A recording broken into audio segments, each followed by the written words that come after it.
Good morning. Welcome to RSBN Live. Happy Friday to you on this Friday, April 25th. I'm Matthew Alvarez. Great coverage, as you guys have seen, from Auburn, Alabama, with RSBN host Robert McNeely over the past few days. We'll be seeing him again shortly, of course, here at the network. As we're taking a live look this morning, this Friday, April 25th, we have a lot to get to, a lot of video to show you. Also, we know President Trump on his way to Italy, of course, to go to the funeral of the Pope that passed away just recently, of course, at the Vatican. You'll have that funeral there. You might be able to see that coverage right here on right side. But in the meantime, we have a lot of other video to get to.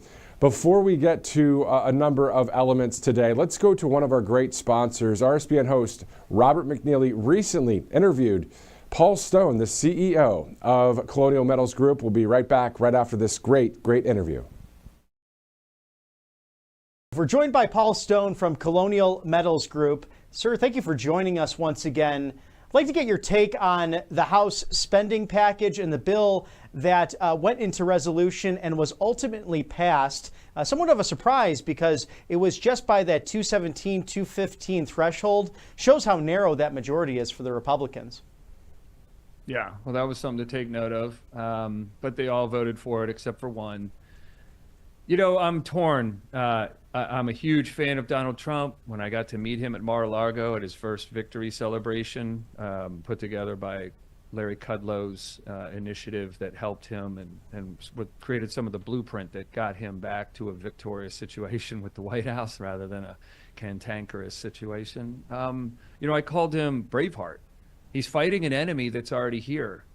Sylvester Stallone had introduced him as the second coming of George Washington, but I told Mr. President Donald Trump that Washington was fighting a visiting army and navy. And this time around, Donald Trump is fighting an enemy that's already here. And so when I see that the debt ceiling needs to raise up by $4 trillion over the next 2 years, when I don't see, and I could be wrong, maybe this was adjusted, correct me please, no taxes on tips didn't make it into this one. I think it would be a larger conversation to get no taxes on Social Security, didn't make it into this one. But, you know, whenever you're going to do tax cuts, all you're really saying is the government's going to go without money it got from you. And that's a great thing fundamentally, because we want a government that has to come to us and discuss big topics, right? They can't just print money. But if these days they're not getting money that they're used to getting, they're just going to print that money. And that's why the debt ceiling has to continue to raise up. So to me, and I'll end with this on response to your question, for someone who's just going to the ground with this, taking a farmer's approach, like just the plainest approach you could take to the economic numbers and the government and the economy and wages and inflation and the cost of commodities, just the simplest approach. If they are going to continue to print money, then they haven't cut any spending. They might be spending projectedly less than they had intended to before he came to town, but they're not cutting spending. And that breaks my heart, because that's the only thing that saves the dollar and saves and continues and stops the worsening for the American family and the American individual. And that's a good point, because the Congressional Budget Office did say with this bill, as they scored it, that it could add to the deficit. There is part of that reconciliation package did have the no tax on tips, at least a form of that. But this was something that, you know, took kind of the last minute to get the whipped votes together in order for passage. So we'll see ultimately how President Trump addresses this when it gets to his desk. What do you think of his plans regarding the Trump Gold Card? So it's with Howard Lutnick at Commerce to re-envision the EB-5 visa, where these green cards and these worker cards would be basically sold at a price. They could be say that you have all these countries purchasing them with how they want to propose it. It could be up to $50 trillion for the United States, according to the administration. Then in turn, we have roughly a $36 trillion debt or so. How realistic do you think that could come about in the next few months or a couple of years from now?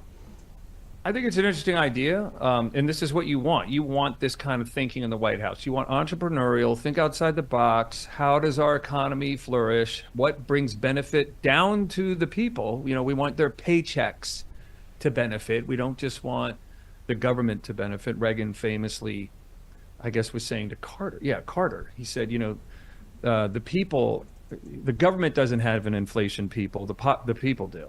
A problem. right? Like the government doesn't care if there's inflation. They don't care. They print money. It's the people that suffer when they do print money.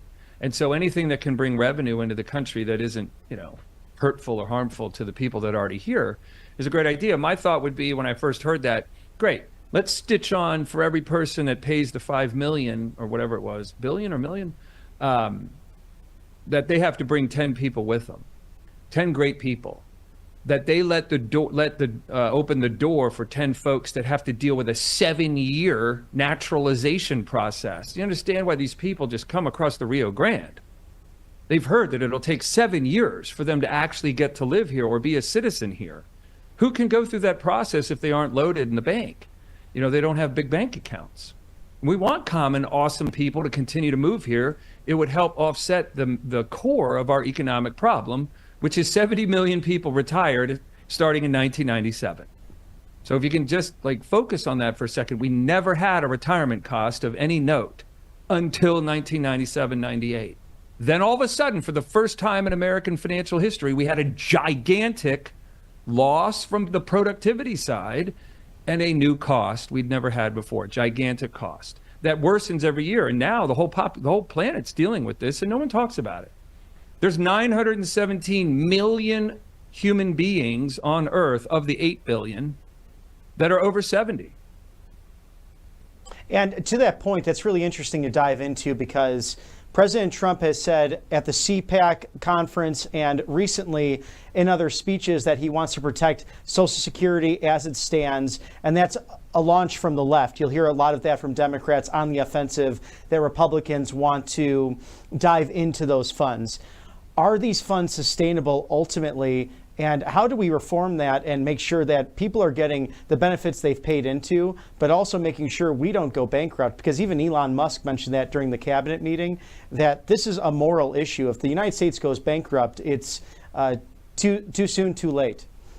So I guess there might be a couple definitions for bankruptcy. One would be you're technically bankrupt. To me, the difference between Bernie Madoff and the federal government is that the federal government can print money. Imagine if Bernie could have printed money and paid those redemptions, those people wanting their money out of his fund. He would have never gotten discovered for what he was doing. But he couldn't print money, so he did get caught. So was he bankrupt? Did he go bankrupt? The government went bankrupt a long time ago. And if I could, I do have a Karl Rove approved whiteboard, and I've been talking about this all week. So when we look at real GDP, and I'll be quick, in 2021, the first year without Trump, GDP is $19.4 trillion. So if America Incorporated, and you counted all of its revenue, it did 19.4. In 2024, you can see there it did 23.4 trillion. So that's 4 trillion in GDP growth. Except you printed $8.8 trillion in those 4 years. So does that look like bankruptcy to you? Because that's not a profit. The economy shrank 4.4 trillion without the printed money. And then you look at the deficit for 2020, that 3 trillion folded into the 2021 numbers. 3 trillion, just in 2020 alone. That folds into, I'm on the wrong hand here, the 19.4 million. I need more practice with this. So when we talk about bankruptcy, it's already there. It happened a long time ago. It happened in 2008, essentially, because without American printed money, we have a negative GDP for the last 17 years. So, oh my God, when do we feel this bankruptcy?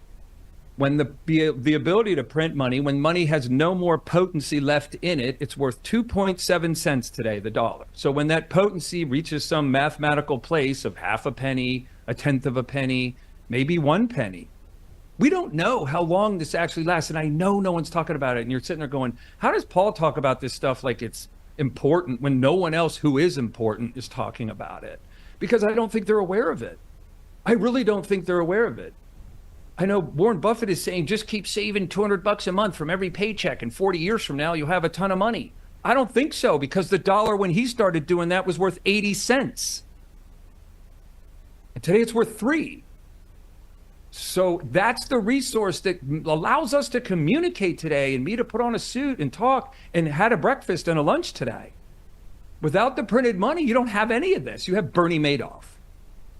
Yeah, some fantastic points there. And do you think there should be a balanced budget amendment that Congress really has to push forward in order to streamline and stop some of this printing of the money? Because even when I look at now, I'm turning 37 relatively soon. I look in my lifetime, to your point, the devaluing of our currency and the fact that it's harder to own properties or even a first home for many in my generation, between the millennials and the Gen Zers, and even some older, because it's just their own stock and savings, their assets against inflation becoming harder and harder. So how does the average person really handle this and stand up to what's going on in United States and world markets? Offenses win when they go where the defense isn't. So if we're just going to sign up, your demographic, your age group, your generation. If you're thinking, well, I'm just going to go the way I've seen other people go, I'm gonna maybe have to go to college, so I'll take on some debt, and then I'll get that degree, which pays me more money when I get out of college than if I just went to high school, and then I'll get that payroll going, and I'll save some money, and I'll buy a house. And it can't happen. Because as the government prints, young man, it causes the cost to go higher every year. It's the government that prints the money because it doesn't have the money to pay for Social Security, Medicaid, and Medicare, all retiree-born costs. It doesn't have the money to pay those bills. And no one there is strong enough, long time ago, to say, hey, we need quality people to come here. When Social Security was created, there were 44 workers for a retiree. Today, there's 3. The government let all that slip. The government let all of that never get spoken about or worked on as a problem. When Reagan was president, he had the gravitas to come out and say, my fellow Americans, we need to invite good folks south of the Rio Grande to come live here. Although that might have sparked a little ire in people, and they may have been, and the politicians worried about sparking off some racism claims and all kinds of frenzy going off in America. But if they had come and said, here's the numbers, in 2025, your dollar's worth 3 cents, you have $36 trillion, and you'll have crazy presidents like Biden and Obama changing you to have your kids to have talks in elementary school about what sex they're going to be. I think everyone in America would have said, oh my God, yeah, let's talk about this. We are a country of immigrants. We need more workers. We need more people living here. We need to do it fashionably. So the government can't stop printing this money. So what if we didn't go into this gerbil wheel of financial misery and we moved to the country, maybe with our college degree, or didn't go get one, and we bought a small, tiny, meager house somewhere that we could afford it, and we actually found that happiness lived there too. Because how can you have happiness if you don't have peace? And you don't have peace if all you have is 7 days a week of stress and things that you want that you can't get, but you are the quality person to have those things, like homes and cars paid for and no credit card debt. If you're the quality person that could have all that and you can't, then that's misery. And we're not even in the top 20th happiest countries on the planet. Google the list. We're 23rd. Kuwait is happier than we are. Kuwait. So when you look at what the challenges are for you guys and those younger generations, it can only get worse, brother. It can only get worse because the government's design for approaching problems like these is to print money, which creates problems they can never solve. So long ago, when we were all dealing with life and the drought came, we dealt with it. We got through it. It ended. When the plague came, it sucked, and we lost lots of friends and family, but we got through it. It was temporary. The federal government isn't temporary. And that's why life can't change. So we have to change where we go. And this is the last shot. No one is going to bring probably more momentum, logic, reason, soundness than Elon Musk and Donald Trump and his administration against this slippage of erosion of American principles and fundamentals and just financial sanity. No one's going to bring a case harder against this momentum that they've been tracking on for over 30 years against us, the Americans that live here. It's evil. So last set of numbers on this point, just to articulate. In 1971, Average income in America was $9,000. And guess how much a home cost? 18 grand. Twice your average income. How easy was that? It took 2 years to save to buy a house. And guess what? Mom didn't have to go to work or stay at work if she became a mom. She could check out of the workforce and raise kids because dad's income was enough.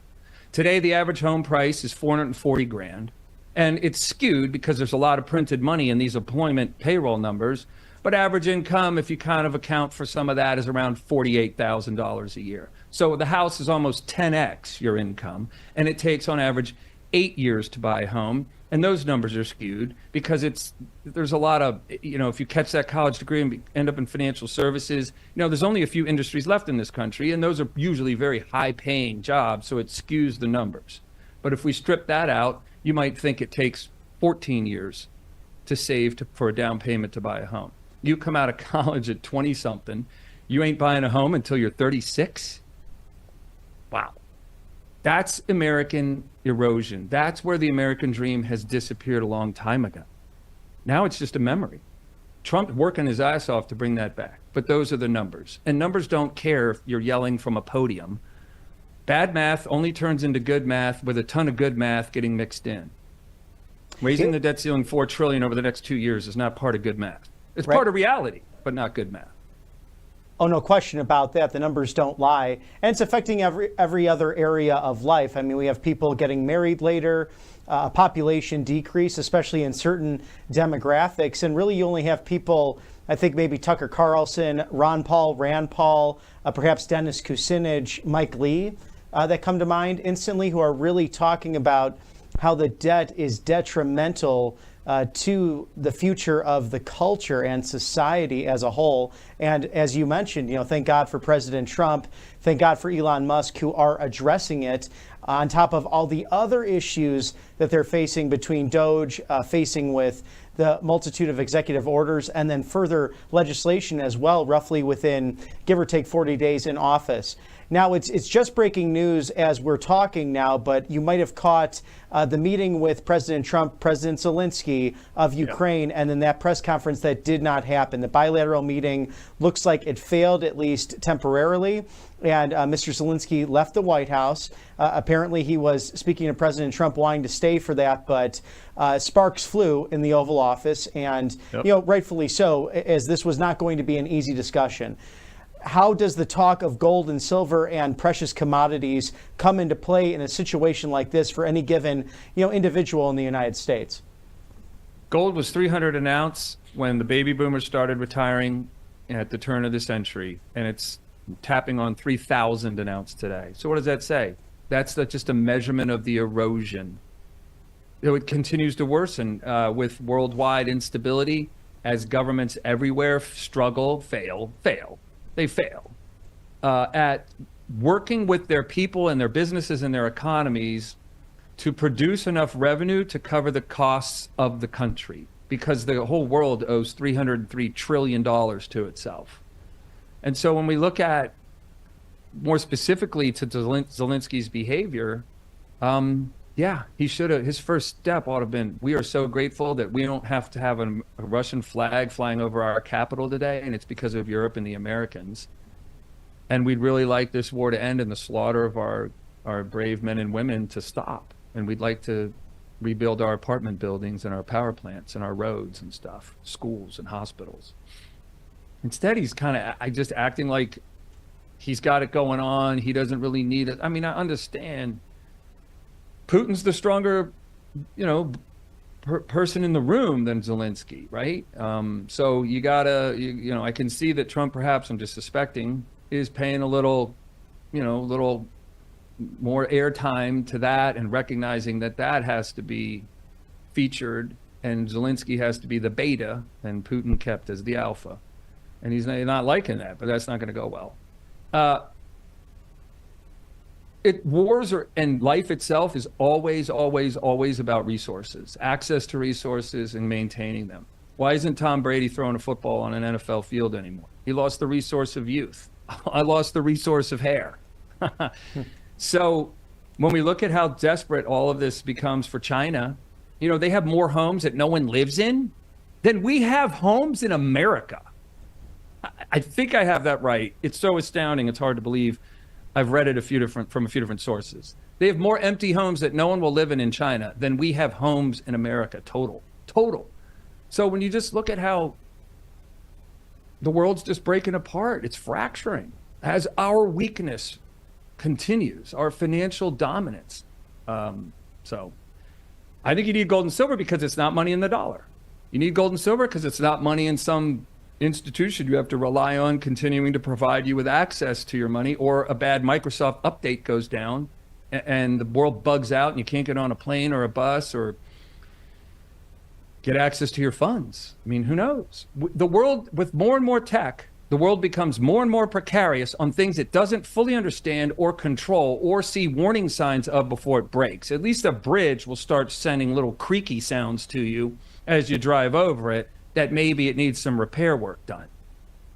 When software goes down, boom, it's out. And this move to cryptocurrency, if someone hacks your crypto account, is there an 800 number you can call to get it back? No. What are we talking about here? You can't hack gold and silver. Yes, some excellent points from Mr. Paul Stone, CEO of Colonial Metals Group. And the proof is in the pudding. Since 1971, if you get the free gold guide, you can get that at freegoldguide.com/RSBN. It shows you how gold has gone up over 7,000% since the end of the gold standard by the Nixon administration in 1971 until just last year. It's never dipped down significantly. It's only been an upward trend. So thank you for the common sense points, and we look forward to having you back on Right Side Broadcasting Network live very soon. Thank you to Mr. Paul Stone. Thank you for having me. You guys are doing incredible work. God bless you all, and I appreciate your courage and all your hard work. Likewise, sir. God bless you. Thank you. Thank you.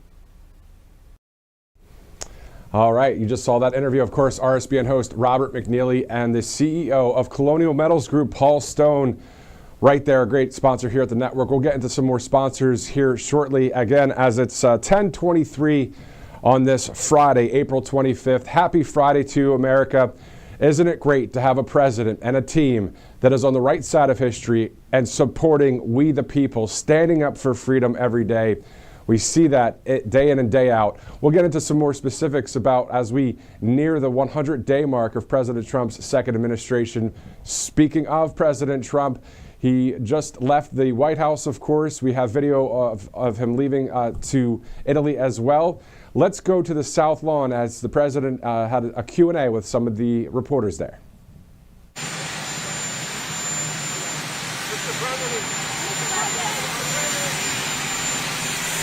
Mr. President, you said that you have spoken to President Xi. When did that happen? China says it hasn't happened. I spoke to him numerous times.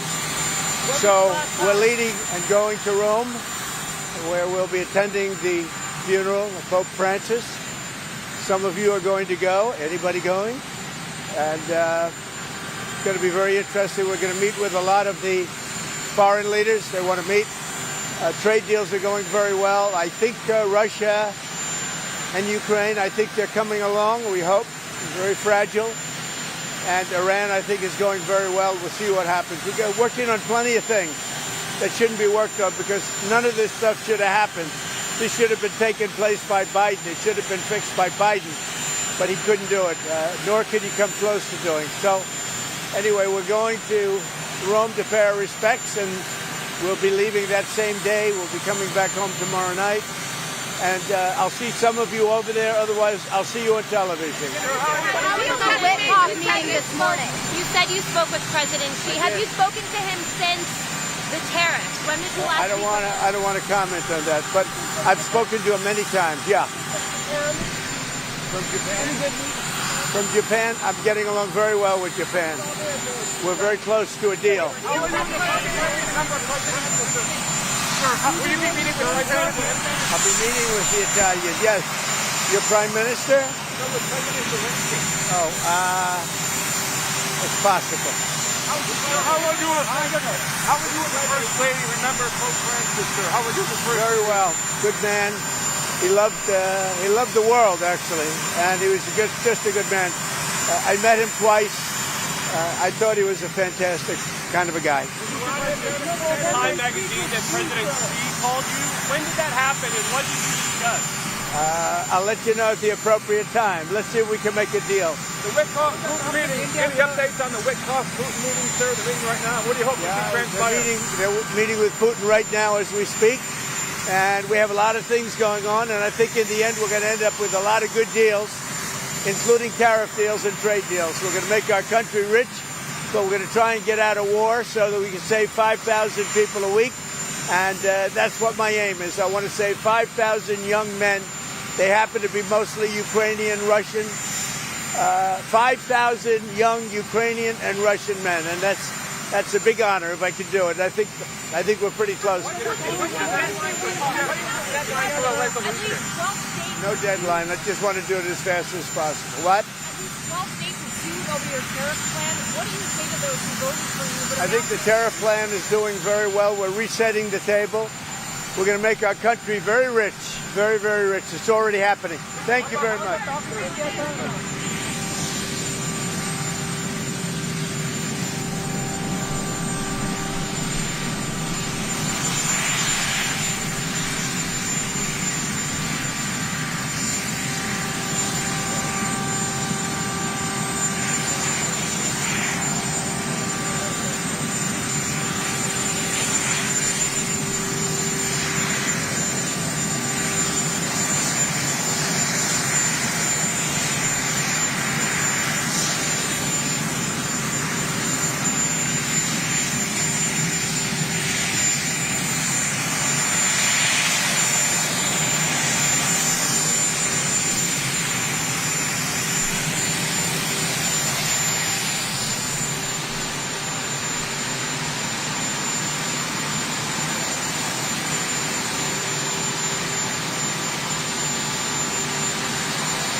All right, so we're going to stick with that video as we see Marine One get ready to take off. Again, this was moments ago.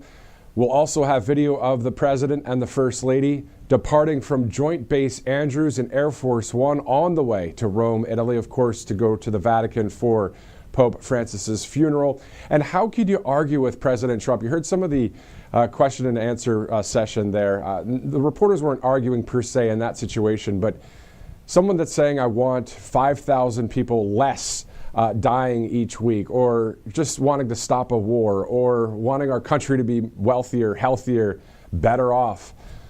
After all of that we've went through over the past 4 years, and even with everything since 2020, of course, how could you come against someone that is doing what President Trump is doing and the cabinet is doing for we the people? It's common sense, it's great, it's winning, it's accomplishments, we're seeing it. And we're about to see the leader of the free world, the commander-in-chief, take off there from the south lawn of the White House.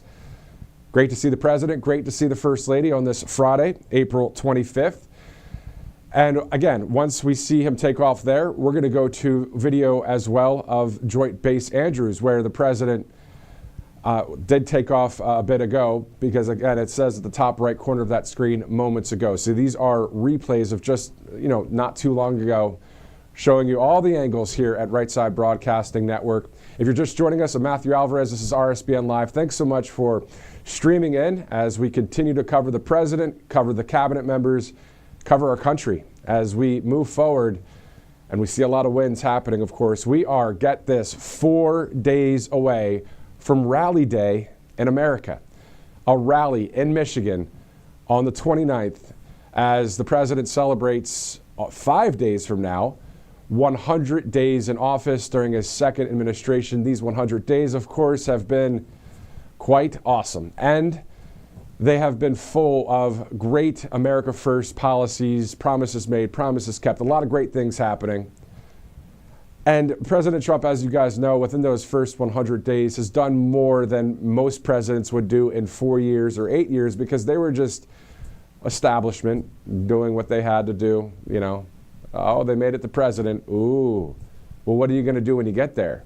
And we saw what President Trump did during those first 4 years, and we're seeing more of the same and even better as President Trump has a great, great team around him. And we're covering it here at Right Side Broadcasting Network. We're also covering everything when it comes to freedom of speech and the Constitution and America First news, but also we cover global news. You know, we see what's going on in other countries. You hear analysis and commentary, of course, by myself and Robert as we take a look at Marine One taking off, heading to Joint Base Andrews. Also, you see there, of course, the Washington Monument. Nearby to the left of that monument, the Jefferson Memorial, as the president takes off in Marine One along with staff and the First Lady as they go to Joint Base Andrews to board Air Force One. Then they'll take off from there. They'll head all the way to Europe. They'll go to Rome and then, of course, over to the Vatican for the funeral that will be happening pretty shortly. Within, you know, there's a 6-hour time difference, but that'll be happening in the overnight hours, East Coast time. And then, of course, he'll be flying back on the same day, headed back to Bedminster, New Jersey. All right, so it's 9:30 Central Time, 10:32, bottom of the hour, East Coast time. Before we get to the video at Joint Base Andrews, let's go to one of our sponsors, Colonial Metals Group, freegoldguide.com/RSBN. You see the information right there on the right side of your screen. And when it comes to tax-sheltered IRA, 401k, all backed in gold and silver, you can get all the information you need, of course, by just going to freegoldguide.com/RSBN. So it's freegoldguide.com/RSBN. All right, so let's gear up and get ready. Let's go to Joint Base Andrews here shortly. I'm going to toss to the video in full as what we're seeing is, of course, Marine One already on the way to Joint Base Andrews. This was video from within the hour at Joint Base Andrews as President Trump and the First Lady and staff take off and go to Italy.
Okay.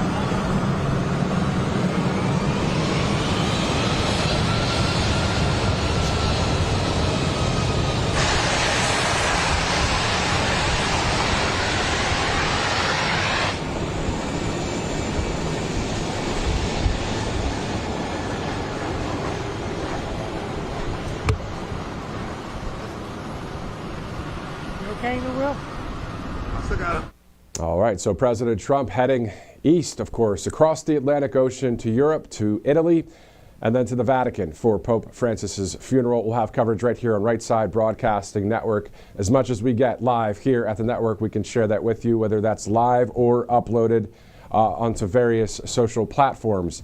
So there are still a lot of news items to get to today. Of course, a lot of video as well. Speaking of video, just was in Washington, D.C. over the past couple of days, and at DCA, so Ronald Reagan Washington National Airport, there are these honor flight networks that happen where veterans from anywhere in the country get flown to Washington, D.C. to check out national monuments and to tour the nation's capital. So when I arrived with my photographer just the other day in Washington, we saw a number of these great veterans, and we also saw the passengers that were waiting for the next flight, and they all clapped, they all cheered. It was quite an awesome American patriotic moment. Let's go to that video of just from April 23rd, just the other day at DCA.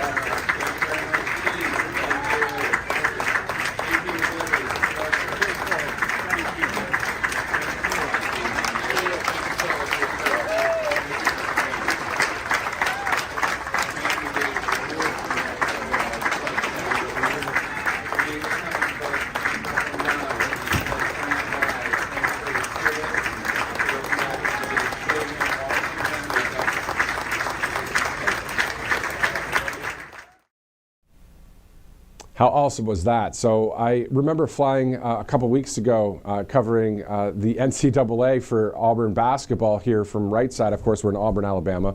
And I remember seeing from Southwest Airlines a number of American flags at one of the gates. And I asked, what is this all about? And they said, well, it's those honor flights where veterans come in and get to check out different parts of the country. And I was like, man, I'd love to see one. Well, landing in Washington just the other day on the 23rd, right away, I'm hearing clapping going on. I'm like, oh boy, what's going on? So I went over, recorded that, and it was quite awesome to see the veterans getting off the plane. Now that was an Alaskan Airlines plane, so they were from Alaska, flying into Washington, D.C. to check out the memorials, spoke to some of the veterans, spoke to some of the guardians with them, and it was just an awesome moment. So glad to bring that to you. We'll play that a little bit later too for any new viewers that hop on board and watch today's stream, as it's 10:39 Eastern time. Before we move on and play some more videos and talk about some of the news of the day, of course, we'll be going back to the South Lawn of the White House. Of course, the president on his way now on Air Force One. But if you're just joining us, he had a quick mini press conference, just a few minutes there before he boarded Marine One. We'll get to that in just a bit. But let's go to angelpace.com. So all you have to do is go to angelpace.com, check out the products there. Use that RSBN promo code for quite a good discount right there from Spring, Texas. They hire military veterans. Speaking of veterans, so a great sponsor here at Right Side Broadcasting Network. Angelpace.com, RSBN is the code you can use for a percentage off of the great products that you see right there on your screen, angelpace.com. All right, so let's go to just within a 24/7 news cycle. Of course, we saw that coverage with RSBN host Robert McNeely just yesterday as the Norwegian Prime Minister visited President Trump at the West Wing. The White House recently put out a video just about a minute or two long, just kind of highlighting yesterday's visit. Here it is. Take a look. We have Jonas Gahr Støre is here, who is the Prime Minister of Norway. He's a great gentleman, highly respected, beloved in his country. I appreciate, Mr. President, the spirit and the tone of this conversation, which has been confirmation of a very strong partnership. Mr. Prime Minister, it's an honor to have you at the White House. Thank you very much. So we see that a number of foreign leaders already have visited this White House, and this is still less than 100 days into his second administration. A lot of foreign leaders have graced the halls there of the White House and the West Wing, the East Room, of course, when there's some press conferences. But it makes me think of the time that Vladimir Zelensky was there. I know that wasn't the greatest meeting of all time. However, we're seeing some positive signs between Ukraine and Russia, hopefully, as President Trump continues to say, let's get a deal done. Let's make the killing stop. And that's what President Trump has been all about since day one back in the day. I mean, think about it, that first administration all the way till now, he doesn't start new wars. So it's great to have a leader that is standing with peace through strength. And we've seen that with President Trump, of course. So at 10:41, Friday, April 25th, I'm Matthew Alvarez. Thanks so much for streaming in with us. Happy Friday to you. Hope you have some good plans this weekend. But also, as we continue to look at so many things going on in our country, still keeping that sober mind of, yes, things are great. And we're going to have it continue to be great. But just to remember that on November 4th, the day before the election, we knew that, it was going to be too big to rig. We knew that the majority of the country really realized what happened over the past 4 years, that we were going to win that thing, and we won. If we didn't, though, as a buddy of mine said just a couple days ago, tomorrow we, as a country, would have been California, and then next week would have been China. It's a pretty good point, because at the end of the day, that's the way this country was going under leadership of the radicals, and namely Harris and Walz. However, we saw what happened. The great American comeback for President Trump. Again, he should have his face etched onto Mount Rushmore. There is no question that that has to happen. There's space for his face right next to Abraham Lincoln.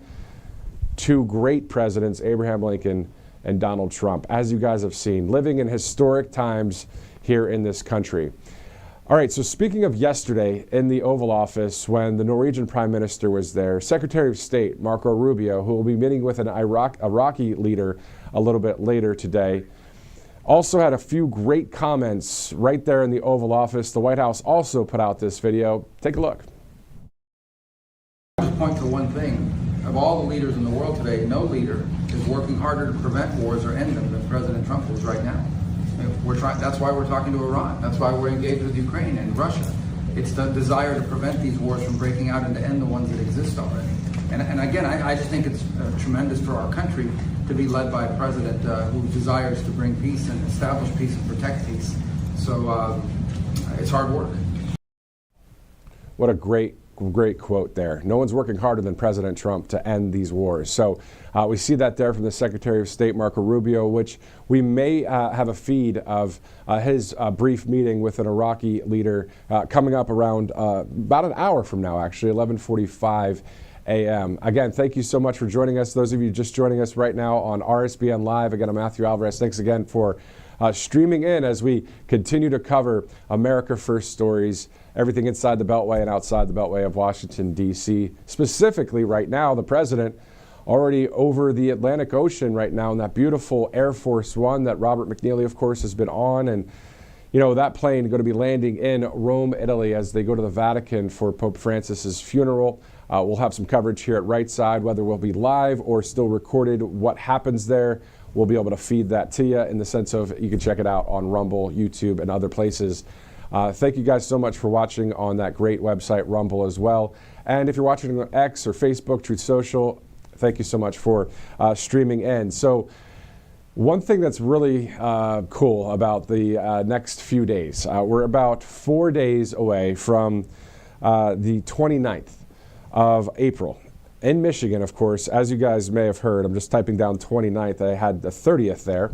On Tuesday night, Rally Day in America, celebrating the first 100 days of success for President Trump. So we'll be able to show you that live from Michigan as President Trump will hold a rally there. So it's going to be quite awesome to see that here on Right Side Broadcasting Network. Then we'll also be showing some other footage from Washington, D.C. from over the past 24 to 48 hours.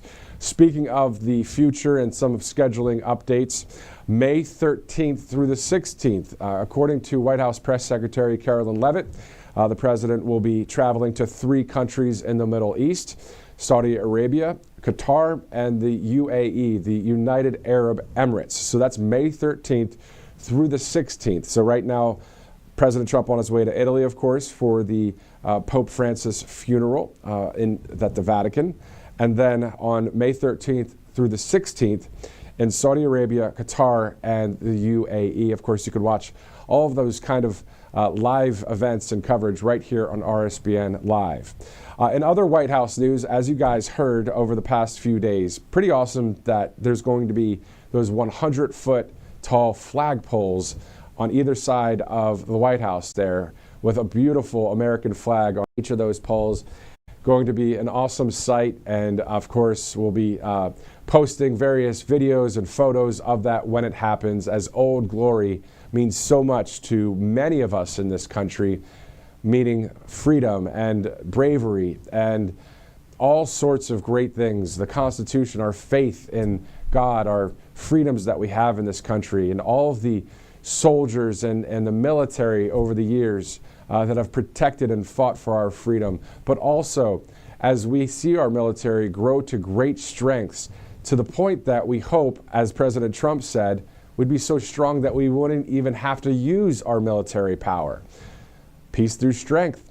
Speaking of military, let's go back to a video we just played maybe about 5 minutes ago. But for those of you that just are joining us, I can't get enough of the video, because at the end of the day, when you run into a situation like this, it's in the moment. It's our military veterans from Alaska who flew into Washington, D.C. just the other day on April 23rd. So 2 days ago, of course, on Wednesday, my photographer and I were in Washington, D.C. doing some coverage there at the White House complex. And we saw a number of military veterans. We heard the applause of passengers, and we realized that this is an honor flight network. The honor flight network takes veterans from wherever in the country, brings them all together on a flight, brings them to Washington, D.C., so they check out the monuments, they check out the World War II Memorial, the Vietnam Memorial. And I just want to give you some more context before we play this video, that the video is about 47, 48 seconds long. Good number, 47, right? 48 may be a good number. We'll see.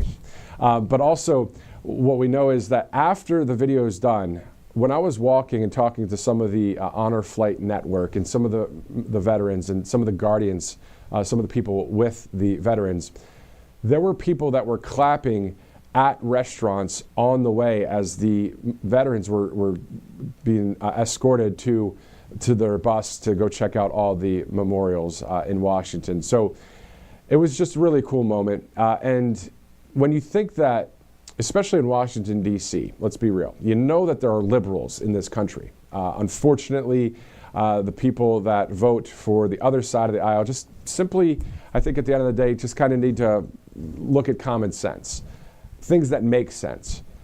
But the thing that's awesome is people, whether they're liberal or right wing or whatever wing, clapping for our military veterans. Let's take a look at that video that happened just a couple days ago.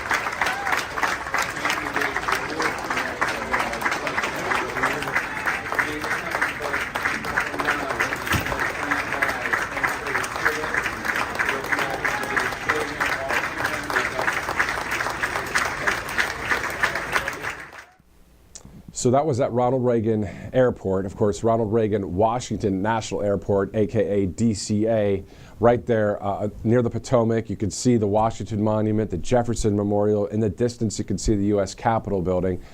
That was on Wednesday. Now, the video that I was talking about, or the moment that I was talking about as the veterans were being escorted down the hall and people were clapping, I think I did get more video of a panning vantage point from the veterans over to a number of people that were standing up within a restaurant, stopped eating, clapping. I'm going to look up that video, send it to our crew here. We may be able to show you that video. But in the meantime, within the 24/7 news cycle, if you missed it, of course, the Norwegian Prime Minister's store was just here in the States, in Washington, D.C. We're going to go to that Oval Office video as we monitor any latest developments or breaking news. And if you're just joining us right now, we'll be showing you some of the video from the South Lawn of the White House, where President Trump took on some questions there before he boarded Marine One with his wife, First Lady Melania Trump. And then we'll show you some video of them departing as we monitor the latest news of the day. We also have some other talking points here at Right Side Broadcasting Network. So let's just go within that 24/7 news cycle. We'll show the Oval Office video in just a second, as this is brought to you by some great sponsors, including callsheet.com/RSBN. So if you're looking to bet or trade on all sorts of items out there, how about this? Who will be the Canadian Prime Minister after the next election? You can see, you can vote if you'd like. Also, you can bet and trade if you'd like. So science, technology, weather, sports, politics, really whatever question maybe you come up with, you can bet and trade right there, callsheet.com/RSBN. You can use the QR code to get to it right now as it's still on the screen, or just type in callsheet.com/RSBN. There's also a Call Sheet app as well. So a great sponsor here at Right Side Broadcasting Network. All right, so while I look up some more of the footage from the veterans that were on that honor flight network from Alaska coming in just the other day, let's go to the Oval Office from just yesterday within that 24/7 news cycle. We'll be right back. Let's take a look at President Trump and the Norwegian Prime Minister's store from just yesterday at the White House. Thank you very much. We have Jonas Gahr Støre here, who is as you know, the Prime Minister of Norway. He's a great gentleman, highly respected, beloved in his country. And we've had talks on the war with Ukraine, Russia, and trade. We're doing very well, I think, on both. We've had some pretty good movement in every respect. The war is very important that it ends with, I used to say, 2,500 people a week dying, young people, mostly soldiers from Russia and Ukraine. And we want to end that war. We want to end it quickly. And I think we've made a lot of progress. And we'll see what happens. This next few days is going to be very important. Meetings are taking place right now.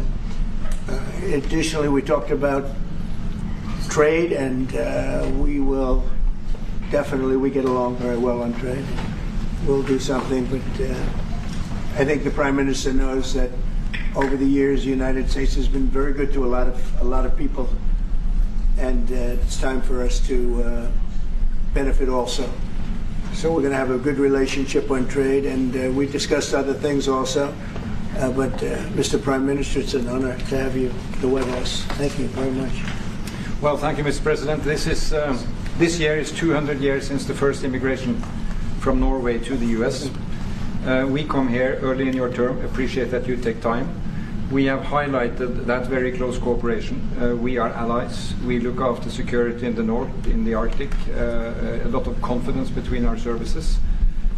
We have discussed in detail the war in Ukraine. I have saluted the President for his initiative to make progress towards something that can be a ceasefire and an end to this terrible conflict. It is a complex picture, but it needs political will and push, and we have exchanged ideas on that. And then I think the President and his team have been open to hear our perspectives. And on trade, we have also emphasized that we can benefit, both of us, by trading. We can be complementary, and we can find good solutions. But first of all, I appreciate, Mr. President, the spirit and the tone of this conversation, which has been confirmation of a very strong partnership. Thank you very much. Appreciate it. Any questions? Can I ask you Yes. first, Mr. President, have you spoken about the tariffs that you want to impose on Norway? Is there a chance that you can lower? We spoke about trade, and we understand each other very well. I think we'll have no problem. You think that you can get an agreement? I think we'll have no problem whatsoever with Norway. Mr. President, discuss a possible visit to Norway?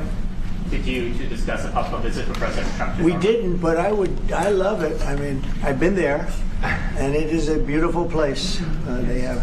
But I told the president that, he is receiving us early in the term. He's welcome to visit Norway. We would like to have him, and it will be another way of emphasizing this strong friendship. Mr. President, Norway has been a staunch supporter of Ukraine since the Russian invasion in 2022. Has something been discussed here today that may have altered your views on things? No, we want to, very simply, I have no allegiance to anybody. I have allegiance to saving lives, and I want to save a lot of lives. A lot of young people, mostly young people. It's the war. It's the soldiers, and if we can do that, also, as you know, I got started because the money that's been spent on this war is insane. It should have never happened, and it would have never happened if I were president. But Biden spent $350 billion on this, and it's a shame, and that's what got me involved. And then I looked at, and I see the results. It's horrible. It's a killing field. 5,000 soldiers a week on average, and we want to stop that. We both want to stop that for a lot of reasons, but I would say that is my number one reason. Why do you think that you will get Russia to accept a deal that also Ukraine and Europe is willing to accept? I think so, yeah. I do. I believe they will accept, and I think we're going to get this over with. I hope so, soon. Continue to lack support from NATO allies in your goal of obtaining Greenland. How will you proceed if you don't get that support? Well, Greenland's going to be interesting, but that's for another day. I think we need that for international peace. What are you expecting of your and allies? If you don't have that, I think it's a big threat to our world. So I think Greenland's very important for international peace. Yeah, please go ahead. Mr. President, this morning in Truth Social Post, you used the words Vladimir, stop. That seemed like a slightly different message, a personal message. What is your level of frustration with President Putin? I didn't like last night. I wasn't happy with it. And we're in the midst of talking peace, and missiles were fired. And I was not happy with it. That's what I meant, and that's, what it is. I assume that's what you mean. Sorry. Yeah. If the bombs keep falling, will you consider additional sanctions toward Russia, or what will you do if President Putin... I'd rather answer that question in a week. I want to see if we can have a deal. No reason to answer it now, but I won't be happy. Let me put it that way. Things will happen. Mr. President, why are you not putting more pressure on Russia? I know a lot of Europeans... Putting a lot of pressure. You don't know what pressure I'm putting on Russia. They're dealing. You have no idea what pressure I'm putting on Russia. We're putting a lot of pressure. Can you maybe tell us then what kind of... We're putting a lot of pressure on Russia, and Russia knows that, and some people that are close to it know, or he wouldn't be talking right now. The Prime Minister understands that better than anybody. He wouldn't be talking right now. He's talking, and we're putting a lot of pressure. I think he wants to make a deal. We're going to find out very soon, but it takes two to tango, and you have to have Ukraine want to make a deal too, and they're being hit very hard, and I do believe they want to make a deal. Mr. Prime Minister, you said that the Ukraine have to give some territory to win peace, among them Crimea. Do you stand by that? And I know that the former NATO General Secretary today has told you that he does not agree, and he believes in territorial integrity of the Ukraine. How will you deal with that with your allies? And do you stand by that Ukraine have to give? Former Secretary General happens to be right here, so they can't put words in his mouth. He's been a great general, frankly. It was because that's what you are. Really, you're a general. But he's been a great Secretary General. We had a tremendous relationship, very successful, and I think he could speak for himself. He's right here. But do you still agree that Ukraine have to give some territory away to win peace?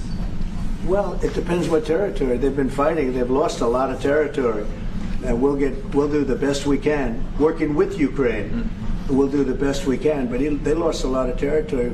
When you say Crimea, that was handed over during a president named Barack Hussein Obama. That had nothing to do with me, Crimea. That was 11 years ago with Obama. and they made a decision. There wasn't a bullet fired. There was no fighting. There was no anything. They just handed it over. Now they say, well, can you get it back? I think that's going to be a very difficult thing to do. That was given by Barack Obama when he was president, not by Donald Trump. Thank you, Mr. President. I didn't know you had a peace proposal that you put on the table. It's a 30-day ceasefire proposal. Your national security team presented it to both Ukraine and Russia. 2 months ago, Ukraine agreed to that ceasefire proposal immediately. Russia has not. And my question is Russia the obstacle to peace based upon that, just getting to that 30-day ceasefire? I don't think so. I think that they both want peace right now. They're ready to do something. We'll see what happens. Complicated, very complicated. But I think they are both very much looking to make a deal. Marco, what would you say? Well, first of all, what was put before our partners was options to discuss about things that it would take to end a war. This war is endable. Both sides just have to agree to it. We've shown them a pathway forward. We've discussed those ideas. It was a good meeting yesterday. There'll be good meetings over the weekend. We've shown them the finish line. We need both of them to say yes. But what happened last night with those missile strikes should remind everybody of why this war needs to end. It's horrible those missiles landed. What's even worse is there are today people that were alive yesterday that are not alive today because this war continues. And the president wants to stop it. And everyone should be thanking the president for being a peacemaker and trying to save lives. That's what we're trying to do here. It's not our war. We didn't start it, as you know. But we're trying to end the dying. We're trying to end the destruction. And we've shown the path forward. We can see the finish line, but both of them have to get there. We're going to do everything we can to help them get there, but they have to ultimately say yes. Both and we are using a lot of pressure on both. You know, if you think we're just in there because we're nice people, and we are nice people, but we're using a lot of pressure on both. What concessions, Mr. President, and to your national security team, what concessions has Russia offered up thus far to get to the point where you're closer to peace? Stopping the war, taking the whole country. Pretty big concession. Mr. President, if you are going to take down the tariffs, what do you want Norway to buy more of from the U.S.? To buy more? Well, you don't need snow. You don't need skis. You don't need ski champions either, right? You have a lot of them. We just want to keep the relationship the way it is. We've had a great relationship. I think now maybe closer than ever, but we've had a great relationship with Norway. I think just keep it the way it is, kid. You can't do better. Really? Not even by, say, well, if they want to give us some additional concessions, that's okay. You can't do much better. Yes, yes. Mr. President, you've had a long meeting with Norway today. You said that Norway is doing a lot of things right, but on the Ukraine, if I can ask both you and the Prime Minister, did you find common ground today on Ukraine and the peace plan? Totally. It's totally common ground. The Prime Minister can speak about it, but I can just say he wants to see people stop dying more than anything else, and he'd like to see it end. He's going to help us end it. Mr. President, can I say that to move towards an end of this war, U.S. engagement is critical, and President Trump made that possible. That is clear, that is obvious, it's really happening. Now the important thing is that both parties have to know that they have to deliver, and they have to feel the pressure to deliver. Ukraine is under attack. They are defending themselves. Lives are being lost. And we believe very firmly that there needs to be a ceasefire, the initiative taken by the US some time ago. It needs to be respected. And then to move on to something which both parties can own. That is the complicated part in such a dramatic war. And here I believe Europeans and Americans working together, as we do much closer now. And I salute the team of President Trump of being, open in that process. We had a good discussion on this today, and then we have to move on, and we cannot lose time because this is too much drama happening. One thing is people losing their lives, but it is a bad thing for Europe, and it's a bad thing for the world to having such a broad conflict going on. It can have ramifications far beyond Ukraine. Mr. President, my follow-up question. Mr. President, if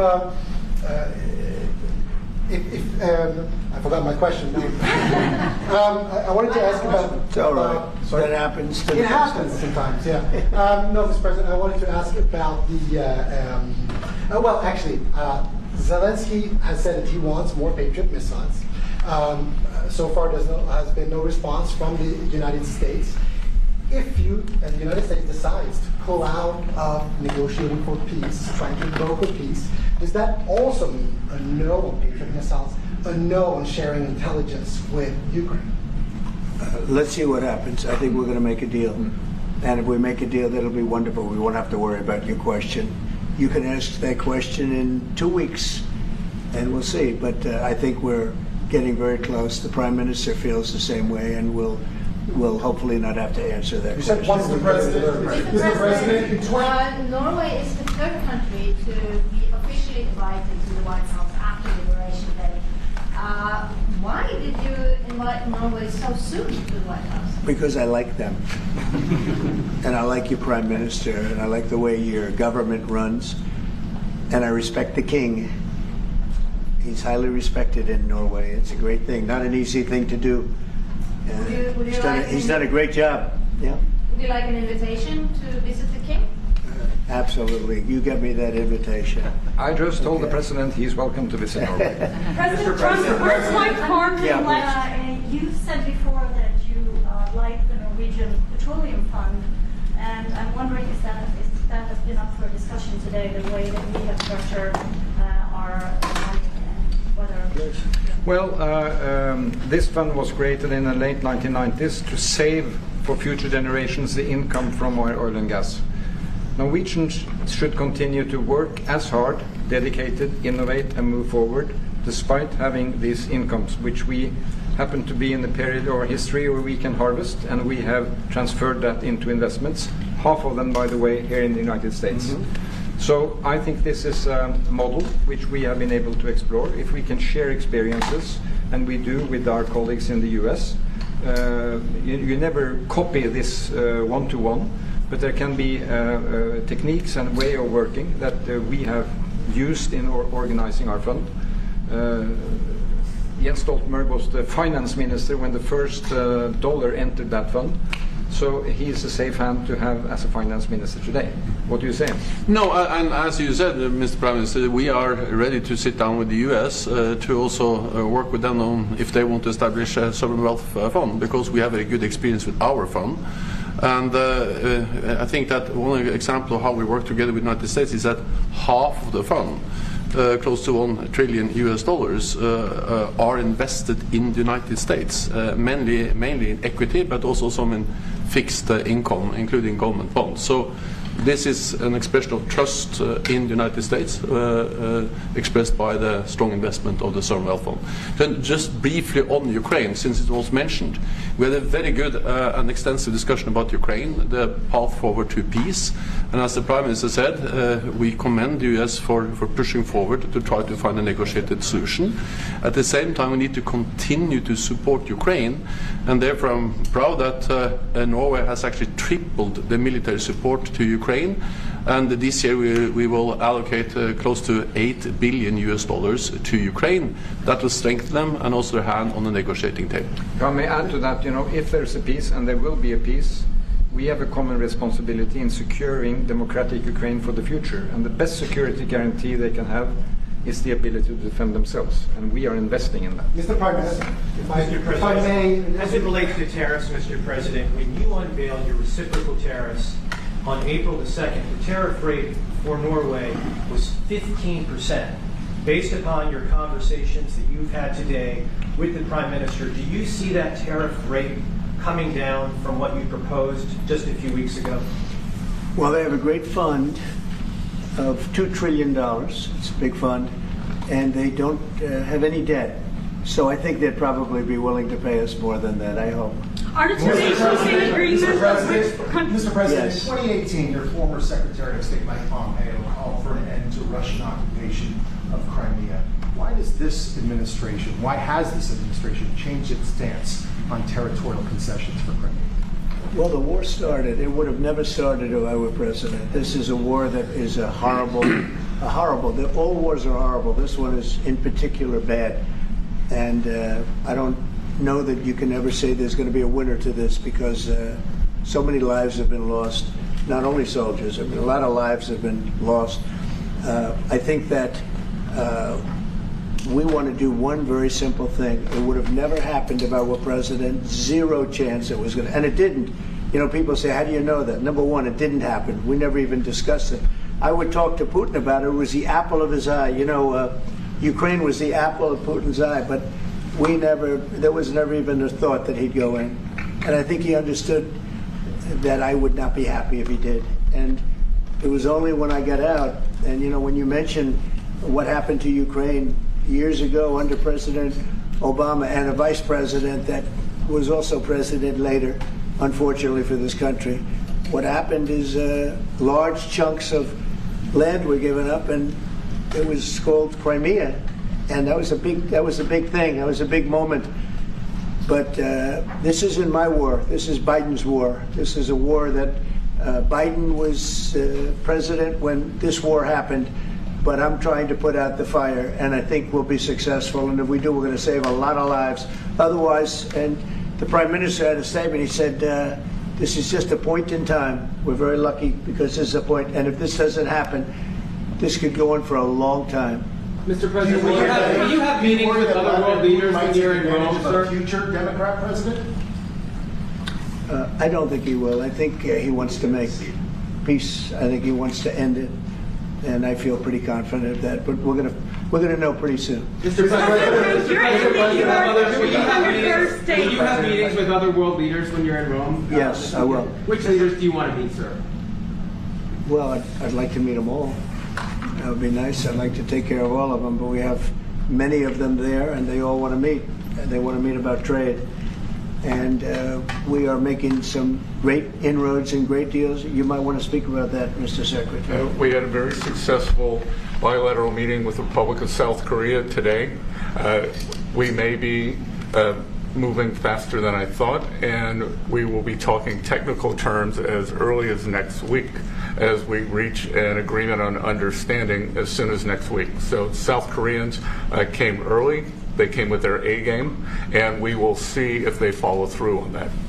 President, have you rounded up your first 100 days? Do you think you deserve the Nobel Peace Prize if you manage to create peace? Do I deserve the Nobel Peace? If you manage to create peace? Well, maybe for the Abraham Accords.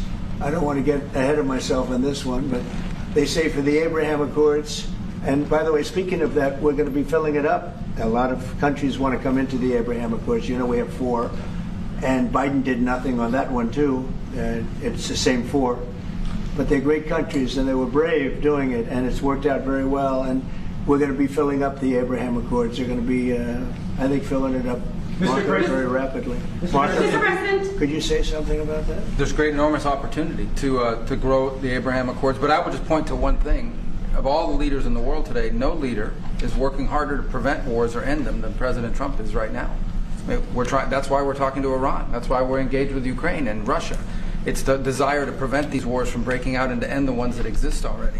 And again, I just think it's tremendous for our country to be led by a president who desires to bring peace and establish peace and protect peace. So it's hard work. Mr. President, you know, Marco just mentioned something that maybe we should talk about for just a second, if we could, Mr. Prime Minister. And you're involved in it too, because you've been involved in the world and peace. But I think we're doing very well with respect to Iran, and we're having very serious meetings. And there are only 2 options, and the one option is not a good option. It's not a good option at all. And I think we're doing very well on an agreement with Iran. But that one, we're doing a lot of things, I will say. But that one is well on its way. We could have a very, very good decision, and a lot of lives will be saved. Mr. President, on the economy, there was a slowdown. Mr. President, on the economy, there was a slowdown as it relates to home sales in the month of March, the slowest pace since 2009. Is that an economic indicator, and perhaps the Treasury Secretary can weigh in on this as well, is that an economic indicator that concerns you about the broader U.S. economy? No, they had very good numbers on housing today, extremely good numbers, and that's despite interest rates, because, you know, if you look at what happened, everyone said, oh, I said I was going to get prices down. I did. Energy just hit $1.98 in a couple of states. It's way down. Energy's down, and we're about $64 a barrel.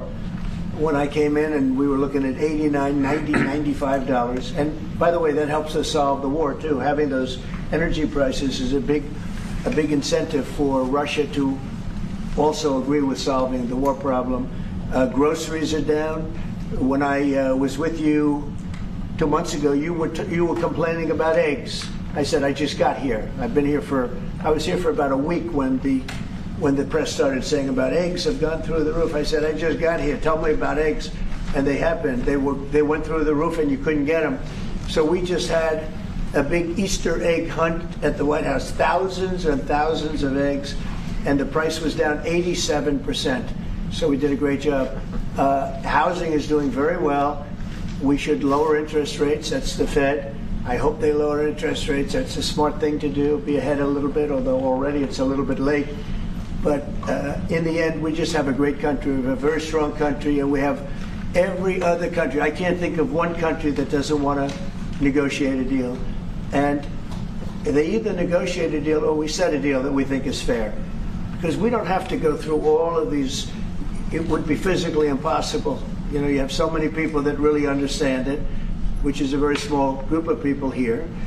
And we are going to, at some point, just set prices for deals.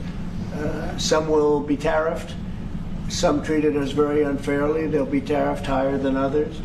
But we've been ripped off for many, many years. The United States has been ripped off like no country probably in the history of the world has been ripped off for 45, 50 years.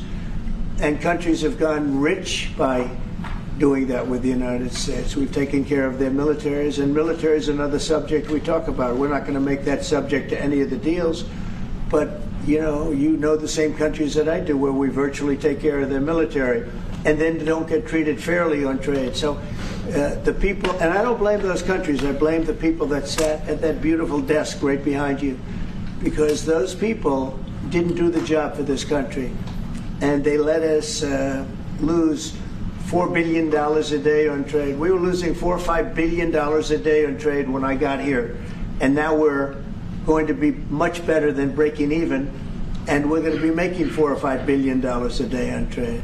So, but I don't blame any country, not the worst of them. And we were abused by countries. I blame the President of the United States that happened to be sitting when these deals were made. Disgraceful. When I was here, we had a great 4 years. We had the most successful economy in the history of our country, my first term. And we were very tough on trade. And with China, as you know, they paid hundreds of billions of dollars in tariffs. But nobody else ever did that. China paid not 10 cents to any other president. And but not only China, virtually every country got away with murder. And we just can't let that happen. Thank you very much, everybody. Thank you very much. Appreciate it. Thank you very much. Thank you, President. Thanks, everybody. Head out. Please start moving. Thank you. Thanks, everybody. Thank you, press. Head out. Let's go. All right, so within the 24/7 news cycle, of course, they're the Prime Minister from Norway, Støre, and President Trump meeting just yesterday, as you guys know.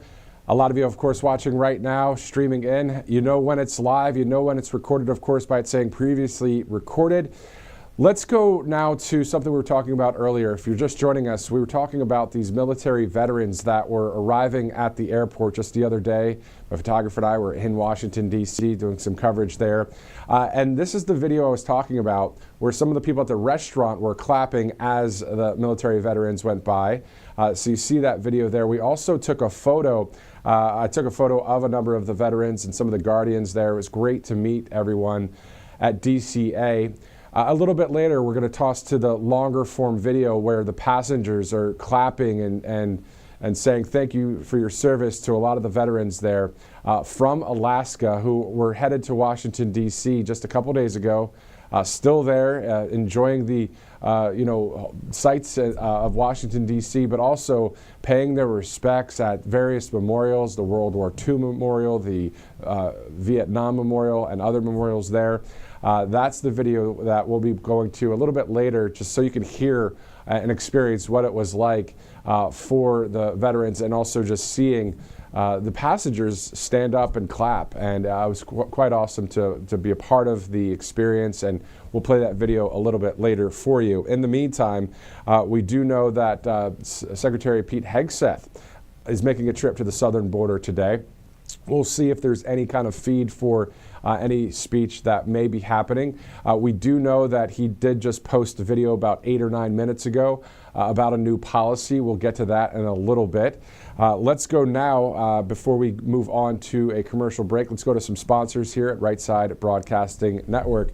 A lot of great sponsors here at Right Side, including Colonial Metals Group. So just go to freegoldguide.com/RSBN for more information on gold and silver, all backed in gold and silver. Can be your dollars from your retirement, your savings. So all you have to do is go to freegoldguide.com/RSBN. Colonial Metals Group, a great sponsor here at Right Side Broadcasting Network. All right, so it's 11:21 a.m. Friday, April 25th. You're looking at the White House, of course. Happy Friday to you. As the president is over the Atlantic right now in Air Force One, along with First Lady Melania Trump and the staff, as they get ready to land in Europe. In Italy, of course, they'll be going to the Vatican shortly for the Pope Francis funeral. So that's happening now. We have some video from earlier where the president took some time with the press. If you're just joining us, we'll go to that video in just a minute. In the meantime, let's go to a commercial break. This is RSBN Live. I'm Matthew Alvarez. We'll be right back. Welcome to Right Side Broadcasting Network, your trusted conservative news outlet. At RSBN, we deliver the truth when the mainstream media falls short. Since 2015, we've proudly broadcasted every single one of President Trump's iconic MAGA rallies, bringing you the excitement and energy live before anyone else. By watching RSBN, you get an unfiltered front row view of the action on the ground. We interview the crowds to give a voice to millions of Americans just like you. We show you President Trump's speeches in their entirety, free from interruptions and censorship. We cover the stories that matter to you with the integrity and passion you deserve. Thank you for choosing RSBN as your home for America First News. Together, we stand strong, united, and informed. So join us and be part of the right side of history. President Trump is keeping his promises and saving America. And your kids can learn all about it for free with a new Kids Guide to President Trump. This fun guide shows kids all the steps President Trump is taking to put America back on top of the world stage, including building a strong economy, protecting our borders, and negotiating trade deals. It's an exciting way for kids to learn about President Trump's outstanding leadership. Act now and get a free bonus guide, The Courage of the President. Order now at freetrumpbook.com. That's freetrumpbook.com. Hey y'all, it's Silk from the Diamond and Silk Chit Chat live show. Look, don't forget to check me out right here on RSBN Network. Be sure to watch the show on Right Side Broadcasting Network, and I want you to support Right Side Broadcasting Network. Yes, it's imperative that you do so, okay? I look to see y'all soon. Bye-bye. Hello, everyone. I'm excited to announce the next generation of energy drinks, Rev 7. It has no sugar and no caffeine. Instead, Rev 7 uses Go BHB. Go BHB is one of the body's primary ketones, and it provides the most efficient and clean fuel that your body needs. It also helps you stay energized all day with no crashes. Not only that, it produces 3 times more brain energy than sugar, which helps boost your memory, focus, and mental sharpness. It also helps reduce stress and helps balance your mood. Rev 7 does all that while being the best tasting energy drink ever. So go to mypillow.com or call the number on your screen. Use your promo code to save 20% today. I'm so sure you're going to love Rev 7. For a limited time, you get our introductory 3-pack absolutely free. I drink Rev 7 every day, and I absolutely love it, and so will you. Welcome back to RSBN Live. I'm Matthew Alvarez as we are tracking various stories that are happening around Washington, D.C. and around the country. We know that Secretary of the Pentagon, of course, the Department of Defense, Pete Hegseth, on his way to the southern border to make a surprise visit there. So we'll see what comes out of that visit there, as he will be seeing a number of people, including the Army, the Marines, others that are down there from the Pentagon. As we look at the numbers of border crossings, we've seen the number dramatically drop since President Trump took office less than 100 days ago. I still can't believe that the first 100 days is something that, back in the day in the media and all the pundits, they talk about, oh, well, this is the score, the grade that we give the president after 100 days. Well, how about an A+ all the way through for President Trump? But since day one, he's been working hard, and we've been seeing all the executive orders and all of the policies, and they're all common sense. They're all good for our country. It's pretty simple stuff, and it's not confusing. It's not to destroy our country. It's to build our country, to rebuild our country, to make it great again. So I know many of you know that, and it's great to cover it here at Right Side Broadcasting Network. We're 4 days away from a rally in Michigan when it comes to celebrating that 100-day mark, which will be actually on Wednesday. So we're 5 days out from the 100 days to be specific, but still, that rally in Michigan will be quite awesome. We'll have that here for you right on Right Side Broadcasting Network. Let's go to moments ago, actually within about the hour, President Trump and First Lady Melania Trump, for those of you just joining us, left the White House. We're on the South Lawn. President Trump stopped and talked to some reporters there before he got aboard the Marine One on the way to Joint Base Andrews. Of course, the President and the First Lady on their way to Italy as we speak. We have both sets of video from the Marine One and also Air Force One. So let's take a look at that from about an hour ago. Mr. President, Mr. President, how are you? When did that happen? China says it hasn't happened. Numerous times. When was So the last time? we're leaving and going to Rome, where we'll be attending the funeral of Pope Francis. Some of you are going to go. Everybody going? And it's going to be very interesting. We're going to meet with a lot of the foreign leaders they want to meet. Trade deals are going very well. I think Russia and Ukraine, I think they're coming along, we hope. Very fragile. And Iran, I think, is going very well. We'll see what happens. We're working on plenty of things that shouldn't be worked on because none of this stuff should have happened. This should have been taken place by Biden. It should have been fixed by Biden, but he couldn't do it, nor could he come close to doing it. So anyway, we're going to Rome to pay our respects, and we'll be leaving that same day. We'll be coming back home tomorrow night. And I'll see some of you over there. Otherwise, I'll see you on television. How are you doing this morning? You said you spoke with the president. Have you spoken to him since Paris? I don't want to comment on that, but I've spoken to him many times. Yeah. With Japan, I'm getting along very well with Japan. We're very close to a deal. How are you member Pope Francis? I'll be meeting with the Italian, yes. Your Prime Minister? No, with President Zelensky. Oh, it's possible. How will you and the First Lady remember Pope Francis, sir? How will you? Very well. Good man. He loved the world, actually, and he was just a good man. I met him twice. I thought he was a fantastic kind of a guy.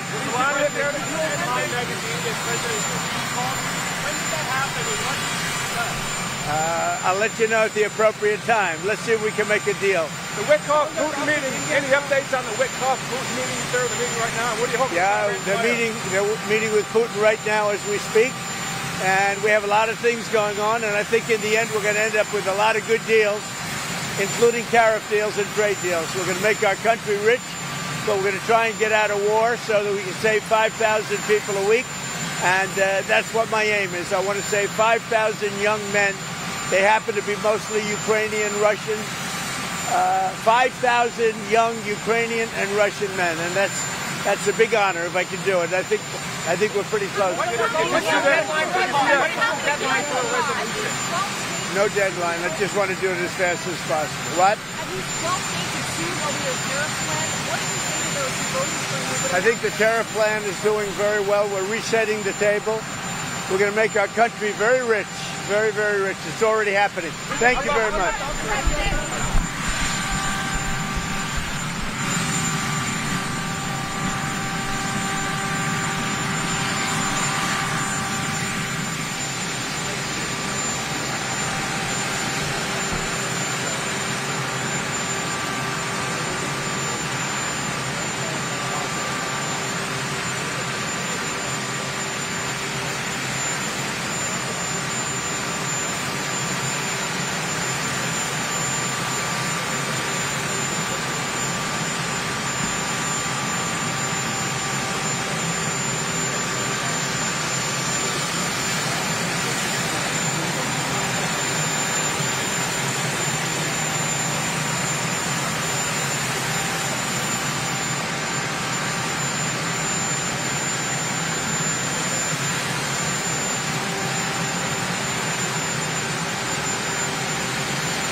Where'd you at? Oh, that was yours.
All right, so now, of course, Air Force One over the Atlantic at this point. That video, of course, about an hour ago happening.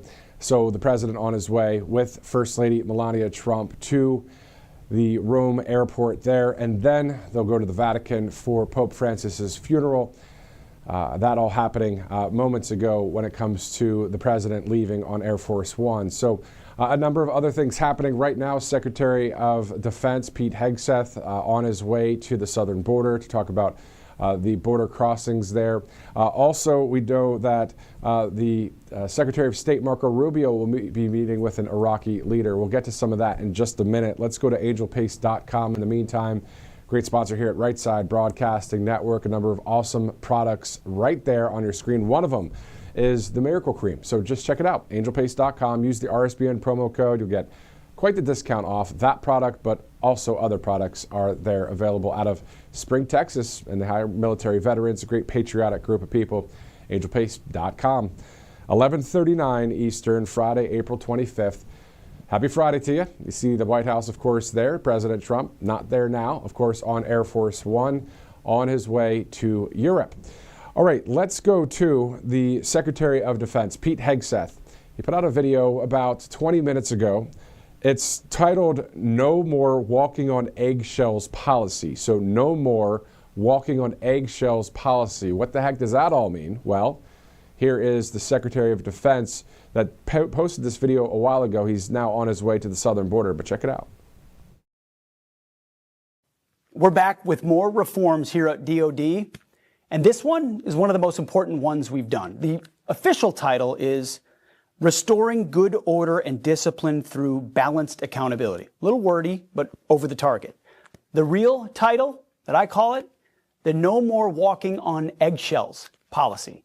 You see, too often at the Defense Department, there are complaints made for certain reasons that can't be verified that end people's career, either through EO or the IG. We need to reform that process completely so commanders can be commanders. Let me explain it a little bit more. So the DoD has equal opportunity programs for service members and civilians to report discrimination and harassment. That's a good thing. But what's not good is when these programs are weaponized. Some individuals use these programs in bad faith to retaliate against superiors or peers. I hear it all the time. Say you receive a bad evaluation, well, file a military EO complaint. It's nonsense, and we want to fix that. That's why today I'm signing a memo entitled, as I said, Restoring Good Order and Discipline Through Balanced Accountability. It directs a comprehensive review of equal opportunity programs to ensure prompt and impartial investigations, fair treatment to all parties involved, and timely and appropriate resolution of allegations of discrimination. So here's the goal. Empower leaders to make tough decisions, enforce standards, and restore good order and discipline, otherwise known as no more walking on eggshells. This is an important one. Proud to sign it.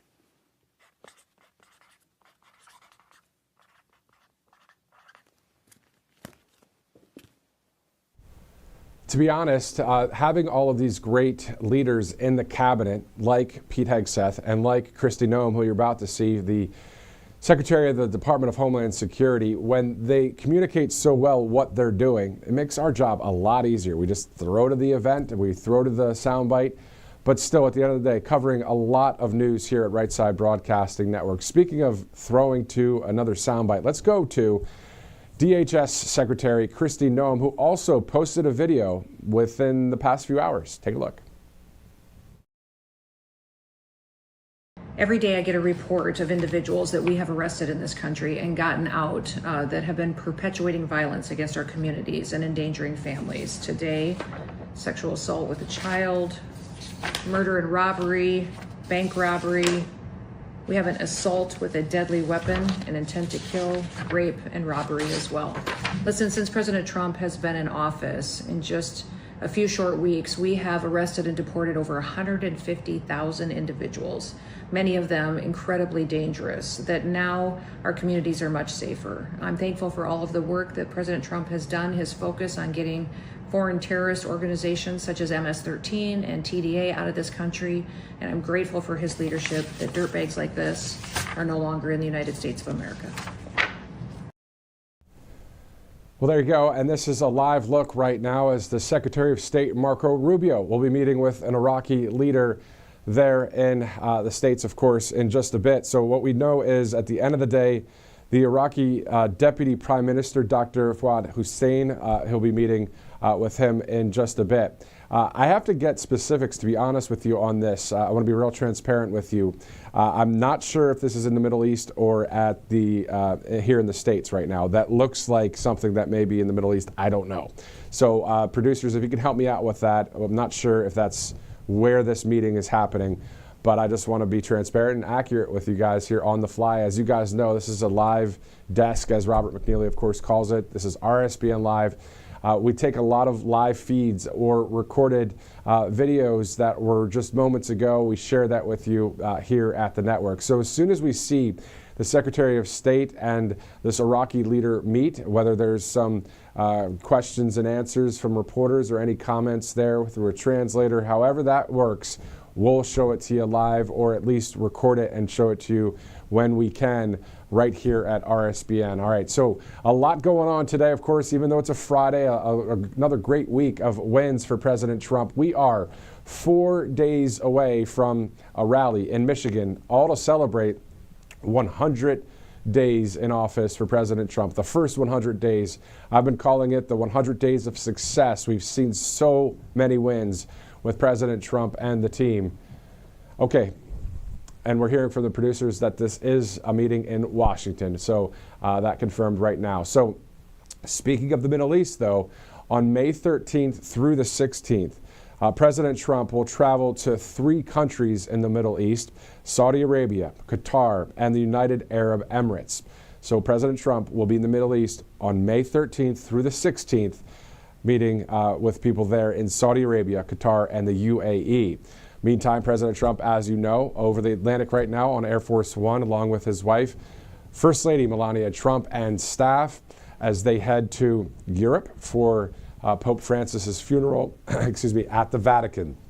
We'll have any kind of coverage that we get here.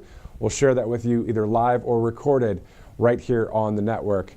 Let's go to callsheet.com. Callsheet.com/RSBN, one of the great sponsors here at the network. So if you're looking to bet or trade on a number of things, whether it's science, technology, politics, sports, weather, or, specifically there when it comes to Canada, you can always do that. Callsheet.com/RSBN.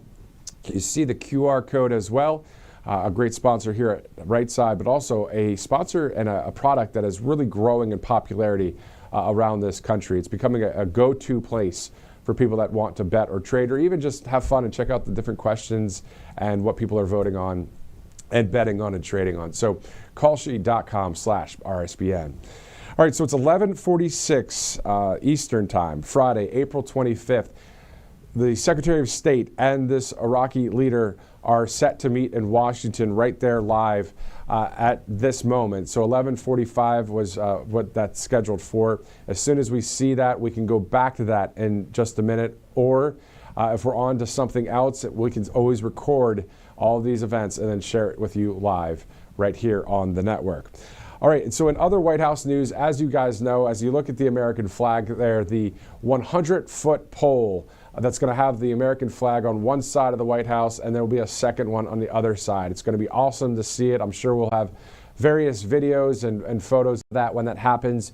According to President Trump, it's about a week out until you'll see that happening right there at the White House, showing Old Glory high there in the nation's capital. So it'll be awesome to see that. It really kind of restores that American patriotism that many of us feel, especially with a president that stands for the flag, stands for the national anthem, stands for freedom and on. So great to see that happening there at 1600 Pennsylvania Avenue. As we know, we can check out some of President Trump's latest Truth Social posts in just a bit. Also been monitoring a number of posts on X from various cabinet leaders. If you're just joining us, we just showed you Kristi Noem, the DHS secretary, posting a video about a number of their criminal illegal aliens. About 150,000 people have been deported, especially criminal aliens, recently that are not in our country legally. And then on top of that, committing crimes here. Everything from human trafficking to bringing in narcotics and fentanyl and causing all sorts of havoc. Well, that's not happening any longer under the President Trump's watch when it comes to the great things that are happening with DHS and with Customs and Border Protection, our military involved along that southern border. If you haven't seen any photos or videos recently along the southern border, there are Army patrols, both foot patrols and Army Stryker vehicles that go along that southern border, and they're taking care of business there. They have that security and sealing the border as border reconstruction or border construction is happening as the wall is getting complete throughout the southern United States. So all of these promises made, promises kept. You know, the first administration with President Trump, that was the signature of the first administration. We're seeing that here in the second administration as well. All right, let's shift gears now. Let's talk about a few other things that we see happening. We do know that President Trump, around 10:50 Eastern time, will be going to Leonardo da Vinci International Airport there, of course, with the First Lady. They'll be arriving around 10:50 tonight, so in the sense of 10:50 our time. They'll be arriving there. So that is on the president's schedule. Of course, we'll be attending Pope Francis's funeral at the Vatican. We'll have any kind of live or recorded coverage right here at Right Side. So again, thanks for streaming in with us on this Friday, April 25th. Producer, can you please repeat? Awesome. Well, let's take a look at that video, hopefully on Split, where we see the Secretary of State, Marco Rubio, and an Iraqi leader that were just meeting. Okay, let's go to a full toss to that. We can do that right now.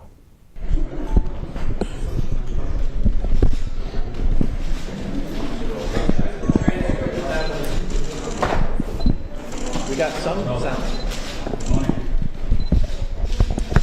Mr. Secretary, do you talk about the Kurdish oil issue with different premises? Mr. Secretary, do you talk about the Kurdish oil issue? Thank you. Thank you.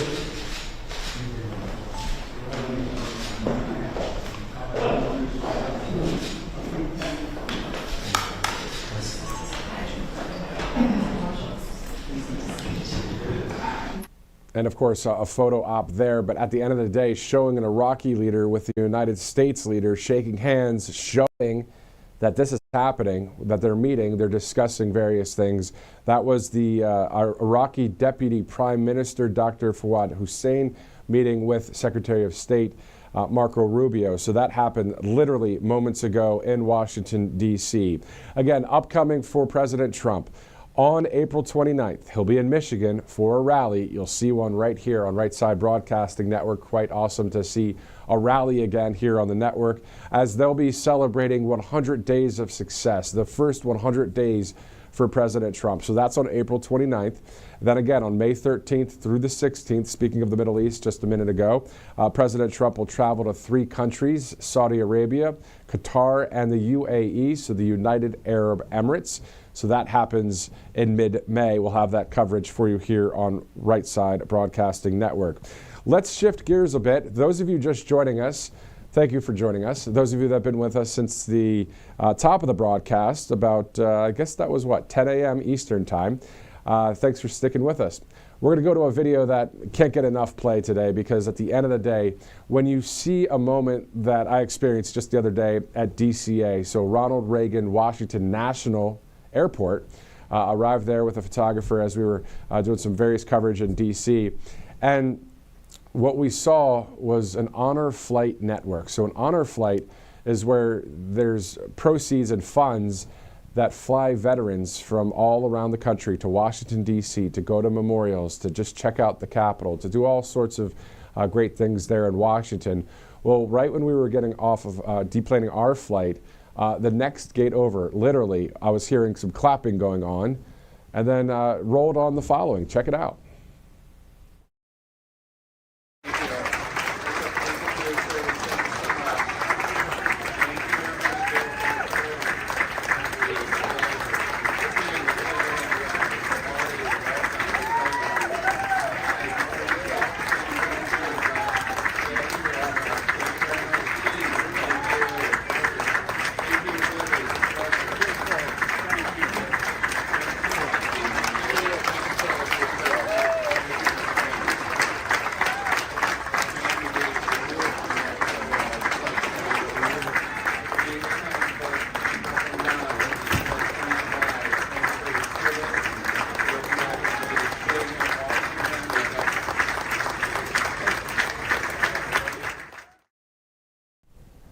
awesome moment there, right? So then we caught up with some more of the veterans, took some photos there. They're all from Alaska, so that was Alaskan Airlines flying into Washington, D.C. Quite the long flight. Quite an awesome reception, too, there at DCA. Also, we have the video there, too, where this was just right around the corner, and it was a quick video that I took, but I just thought it was awesome that people are eating, you know, they're drinking, they're hanging out there, waiting for their next flight, and they stop, they clap, they stand up for our veterans. Just a nice, heartwarming moment there on Wednesday at DCA, as you see a number of the veterans there from Alaska. So it's quite awesome to see that as they are checking out various memorials and other, you know, awesome things to see in Washington, D.C. One thing I look forward to checking out next time I'm in Washington would be the National Archives Museum, and I just want to walk right up to that Constitution and just sit there or stand, I mean not sit there, but stand there and just look at it and say, this is the document. This is the document. This is the document of our country. It's just awesome for all of the freedoms that we have and the great things that our founding fathers did when it comes to freedom for we the people. And then, of course, Abraham Lincoln speaking later in time at the Gettysburg Address, talking about a government of, by, and for the people. Powerful history here in this country. Some definitely tough times in all sorts of ways, but the fact that we have overcome that and we are moving forward with some great things happening in this nation, it's wonderful to see it. We are looking forward to more wins. We're looking forward to the next 100 days for President Trump and on throughout this great term. If we're going to continue pedal to the metal, as we heard the other day, Trump speed, if we're going to continue at Trump speed, which we will, there's going to be a lot of great things to cover and a lot of great impacts for this country, even post-President Trump in the years to come. So we know that he's really set the bar really high for future presidents. And he's also someone that is, you know, just not part of the establishment. And that's what we are happy to see. Again, just getting back to some live coverage here. I was on this, a couple of the flights recently, just got back into Georgia yesterday, of course, down here in Alabama. So a lot of flying in the past 24 to 48 hours. We'll tell you about some of the DC footage that we have coming up. As we did interview some White House officials there. Not President Trump this time, but definitely cool to meet some White House officials over the past couple days. All right, so it's 11:56, getting ready for the top of the hour, 4 minutes from that, Friday, April 25th. Let's go to Colonial Metals Group, freegoldguide.com/RSBN. You have the QR code, you have the free gold guide. You can get the info kit right to your mailbox. So that's all you have to do is go to freegoldguide.com. But why should you do it? Well, there's, of course, the situation when it comes to the value of our dollar. We want it to increase, and even as it increases, we know that backing it up in gold and silver is a great thing to do, according to Colonial Metals Group, of course, as all you have to do is go to freegoldguide.com/RSBN. So a tax-sheltered IRA, a 401k backed in gold and silver, a great sponsor here at Right Side Broadcasting Network. All right, so we're a few minutes away from the top of the hour. Those of you that have been with us for a number of hours, a couple hours, thanks so much for streaming in. We're going to continue to monitor any developments that happen throughout the country, but also we know that President Trump is on his way to Europe right now in Air Force One over the Atlantic. We'll go to that video in just a bit for those of you that just joined us as we continue to monitor various stories that are happening. As we do know, the president will be arriving at Leonardo da Vinci International Airport in Rome, Italy, and then we'll be at the Vatican for Pope Francis's funeral. All right, so I'm going to dive into a couple stories here in just a second, but let's go to a commercial break. We'll be right back. Welcome to Right Side Broadcasting Network, your trusted conservative news outlet. At RSBN, we deliver the truth when the mainstream media falls short. Since 2015, we've proudly broadcasted every single one of President Trump's iconic MAGA rallies, bringing you the excitement and energy live before anyone else. By watching RSBN, you get an unfiltered front row view of the action on the ground. We interview the crowds to give a voice to millions of Americans just like you. We show you President Trump's speeches in their entirety, free from interruptions and censorship. We cover the stories that matter to you with the integrity and passion you deserve. Thank you for choosing RSBN as your home for America First News. Together, we stand strong, united, and informed, so join us and be part of the right side of history. President Trump is keeping his promises and saving America. And your kids can learn all about it for free with a new Kids Guide to President Trump. This fun guide shows kids all the steps President Trump is taking to put America back on top of the world stage, including building a strong economy, protecting our borders, and negotiating trade deals. It's an exciting way for kids to learn about President Trump's outstanding leadership. Act now and get a free bonus guide, The Courage of the President. Order now at freetrumpbook.com. That's freetrumpbook.com. Hey y'all, it's Silk from the Diamond and Silk Chit Chat live show. Look, don't forget to check me out right here on RSBN Network. Be sure to watch the show on Right Side Broadcasting Network, and I want you to support Right Side Broadcasting Network. Yes, it's imperative that you do so, okay? I look to see y'all soon. Bye-bye. Hello, everyone. I'm excited to announce the next generation of energy drinks, Rev 7. It has no sugar and no caffeine. Instead, Rev 7 uses Go BHB. Go BHB is one of the body's primary ketones, and it provides the most efficient and clean fuel that your body needs. It also helps you stay energized all day with no crashes. Not only that, it produces 3 times more brain energy than sugar, which helps boost your memory, focus, and mental sharpness. It also helps reduce stress and helps balance your mood. Rev 7 does all that while being the best tasting energy drink ever. So go to mypillow.com or call the number on your screen. Use your promo code to save 20% today. I'm so sure you're going to love Rev 7. For a limited time, you get our introductory 3-pack absolutely free.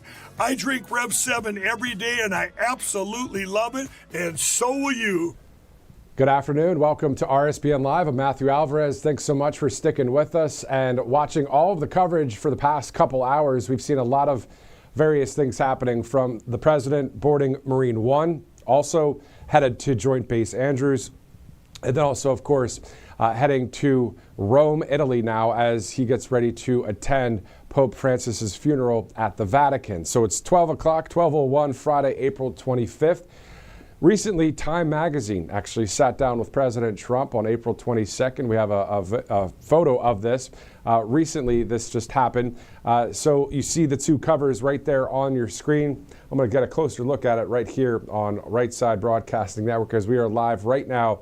And I want to show you the fact that, if you can't read that, I'll read it to you. From Time magazine, the first 100 days of President Donald Trump's second term have been among the most, as they call it, destabilizing in American history. He sat down with Time at the White House on April 22nd for a rare, long-form, on-the-record interview about the last 3 months. You can read the story if you'd like. That's the photo. The words on the actual screen there says dealing with it, and then deal with it. So dealing with it on the left, and then deal with it. So that's from Time magazine, just posted pretty recently. And speaking of posts, President Trump, the king of posts when it comes to politics. I mean, this guy, how awesome has it been to hear and see and read all these tweets and back in the day, and then the X posts and the Truth Social posts. Specifically, he said the other day, the golden rule of negotiating and success is he who has the gold makes the rules. And he said, thank you. And that's the whole post. The golden rule of negotiating and success. He who has the gold makes the rules. Similar to that, his comments at the Oval Office pretty recently when Vladimir Zelensky was there, he said, I have the cards. You know, I'm the one that has the cards, or we have the cards. It's the same thing. If you have the gold, you make the rules. If you've got the power in the situation, and not to lord it over somebody in the sense of do something evil with it, which we've seen done in the history of the world. Unfortunately, it's terrible. But then when you have the kind of power that President Trump has, and for it not to be, and this is the key word, corrupted. President Trump, Donald J. Trump, is not a corrupted official. He's not corrupted, as you guys know. He wouldn't have stood there for us for 4 straight years. And I'm talking about the past 4 years. He wasn't even technically the president. But he stood there for us. He still went to the rallies. He did all the speeches. He took on gunfire. He took on all sorts of verbal, assaults. Or he took on lawfare. He took it all on for the truth and for freedom, for himself, for his family, and for all of us that are awakened to the fact that our country was headed down, as my buddy called it the other day, that if Harris would have won that, we would have been California as an entire country. Tomorrow it would have happened. And then a week later, we would have become China. They would have really pushed all these terrible things onto our country. Now, those of you in California, I had family that lived there. I love the state of California. My buddy used to live in San Diego. I liked the 49ers back in the day. And there's many great patriots in that state. And we look forward to hopefully having a great governor in that state and California to be made great again. But until then, it's still pretty crappy there in California when it comes to California. So what we're looking to see is a great turnaround for that state. But not only California. Let's go up to Washington State. I saw a video the other day. I believe it was tvOS and Charlie Kirk posting a video from Washington State University. There's a ton of people out there that were supporting the right side of history. Let's go on to the thousands of miles to the East Coast. How about New Hampshire? How about New York? How about New Jersey, Pennsylvania? So many people that are on the right side of history throughout our country. We just need less or no more of the corrupted leaders running the show. And we know that we have a lot of great leaders right now that are cabinet leaders, and that the Vice President, J.D. Vance, the President of the United States, Donald Trump. So it's all about that. It's either you're corrupted or you're not. So we the people, the common sense Americans, everyday Americans, myself, my family, you, your family, we just want the common sense people running this thing. And that's what we have right now. And we're taking it to the max in the sense of great things happening. Pedal to the metal. As you may have heard the other day, Trump speed. We're operating at Trump speed, or President Trump and his team are operating at Trump speed. So today, Secretary of Defense, Pete Hegseth, down along the southern border, talking about the numbers of people crossing the border. Not many right now. The main thing right there along the border and along the waterway system is our Coast Guard and our Navy taking away any of those and intercepting those vessels that have narcotics, fentanyl and all that, arresting the people, deporting them, getting rid of the narcotics, that kind of thing. And then from there, stopping any kind of influx of people coming across the border. We know the border is sealed, so they're not really crossing right now, especially with our Army and our Marines, our National Guard, our Customs Border Protection agents, local, state, regional, county law enforcement, everybody saying, finally, I'm getting paid to do this job and I'm actually being able to do it. Some people, you grow up. What do you want to be when you grow up? And some people say, well, I want to be a police officer, or I want to be a teacher, or I want to be an astronaut, or whatever. And the people that are actually in law enforcement now, they want to do that job. They want to protect and serve. They want to do this. And 99.9% good. That one little percentage, a little bit of corruption going on, depends on what city, right? But at the end of the day, we're looking for common sense leaders in law enforcement, which we have, especially when it comes to the number of people within the cabinet positions there with President Trump, and all these great leaders. So looking forward to more wins coming up here in this country as we approach in 5 days from now, exactly 5 days, as today's April 25th. So on April 30th will be 100 days in office for President Trump and his second administration.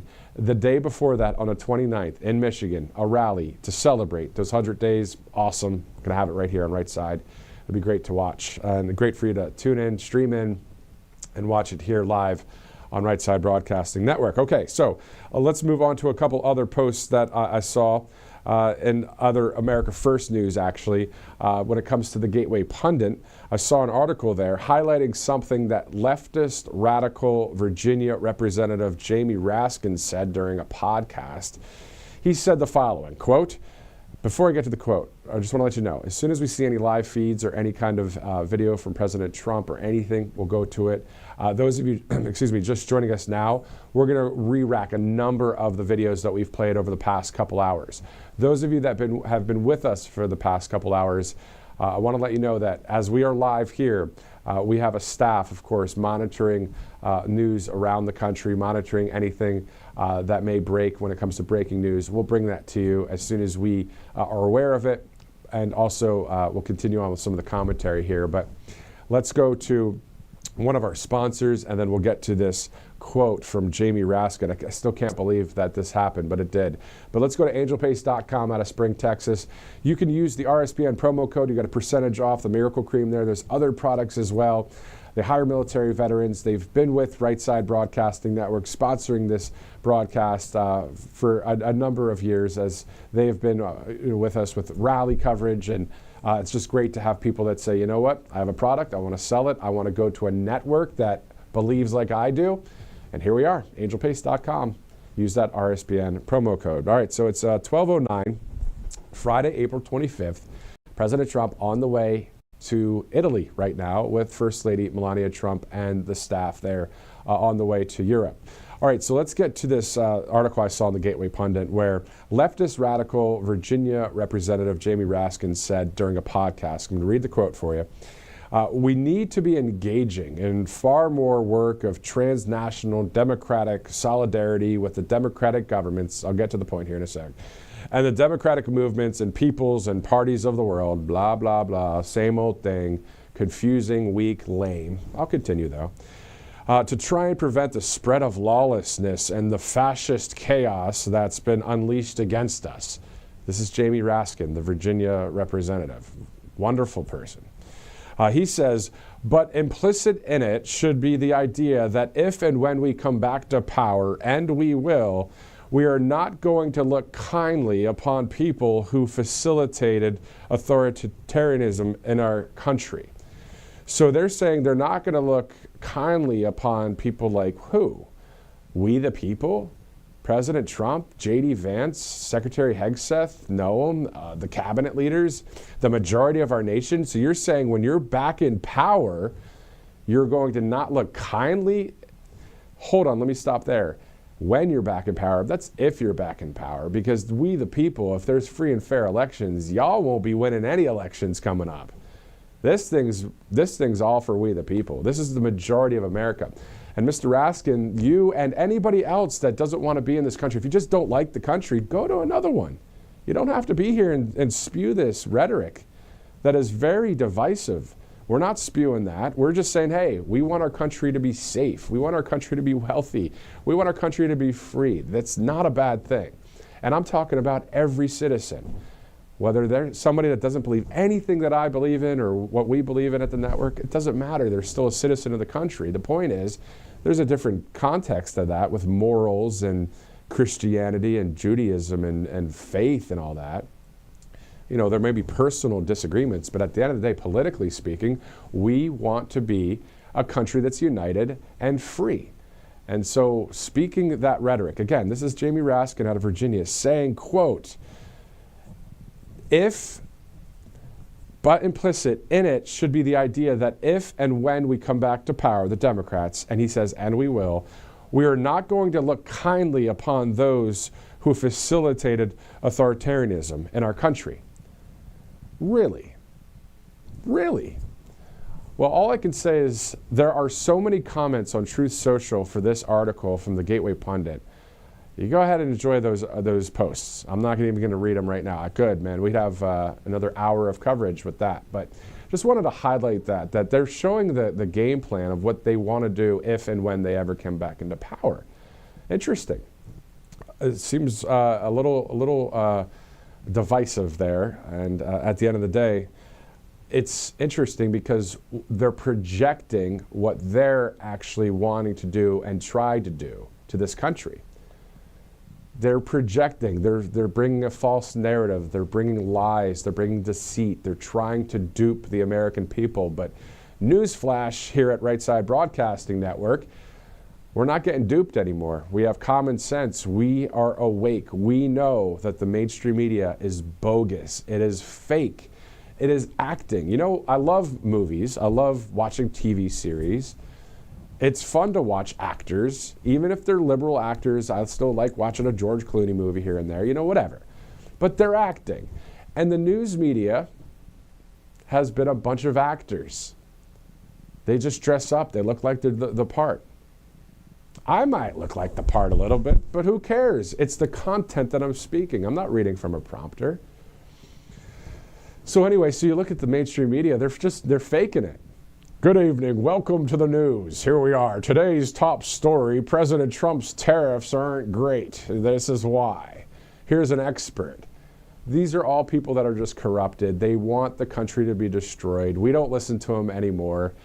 Anyway, just a little bit of fun talk there at 12:14, Friday, April 25th. I don't have much sleep today, so I'm just rolling with it with you guys, just to be transparent. But hey, it's fun. I'm glad you guys are with us here live on Right Side Broadcasting Network. Again, if you want to see that article, it's in the Gateway Pundit. Again, and you can look up those comments from Jamie Raskin on an actual podcast. This isn't just some source that typed it in there and said, this is what Jamie Raskin said.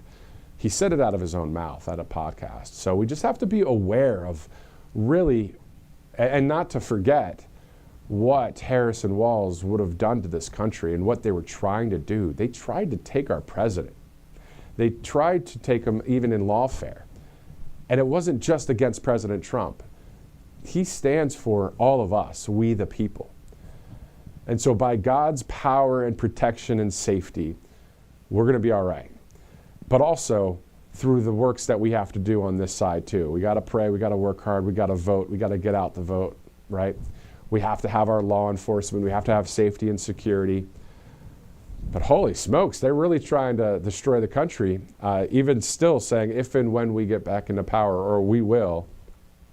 Anyway, I couldn't believe that when I saw that the other day.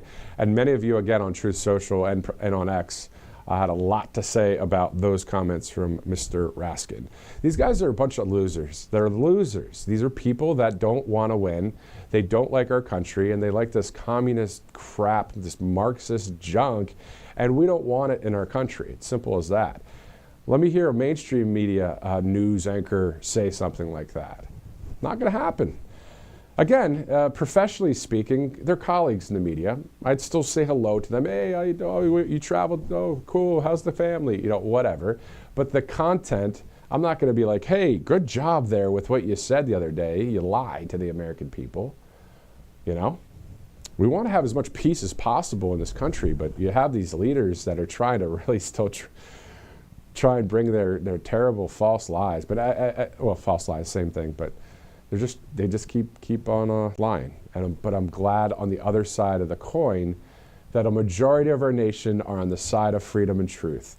We have a great leader, as you guys know. And I'm not getting paid by anybody to say any of this. This is my heart. This is my mind. I'm being authentic with you, because here's the thing. The point is that all the people that we interviewed out at the rallies, all of you that were at the rallies, say the same thing. We all say the same thing. We say, hey, we want our southern border closed. We want the economy back up and running. We want our constitutional rights to continue. So, you know, I'm on board with those things. So we're hoping to hear more of that, hopefully at rally coverage. But at the end of the day, we'll still at least have the speech there on the 29th. 4 days from now. So we're looking forward to bringing you that live coverage as we are, in a way, celebrating the first 100 days of success, 100 days of President Trump in office, and continuing to look forward to more and more wins for the American people. Similar to when it comes to sports, the analogies that you can think about there. The great comeback by President Trump. I'm quickly thinking right now about the random one. John Elway back in the day, I think it was in Cleveland, that 98-yard drive against the Browns. Sorry, Browns fans. I hope you'll win a Super Bowl one of these days. But it was like that. The clock was up against us. But President Trump, the leader, the quarterback, said, no, let's do this. We're going to do this for this nation. But it wasn't just for sports. It wasn't just for an emotional high and a kick and and on a win for Denver, the Denver Broncos. It was a win for the free world.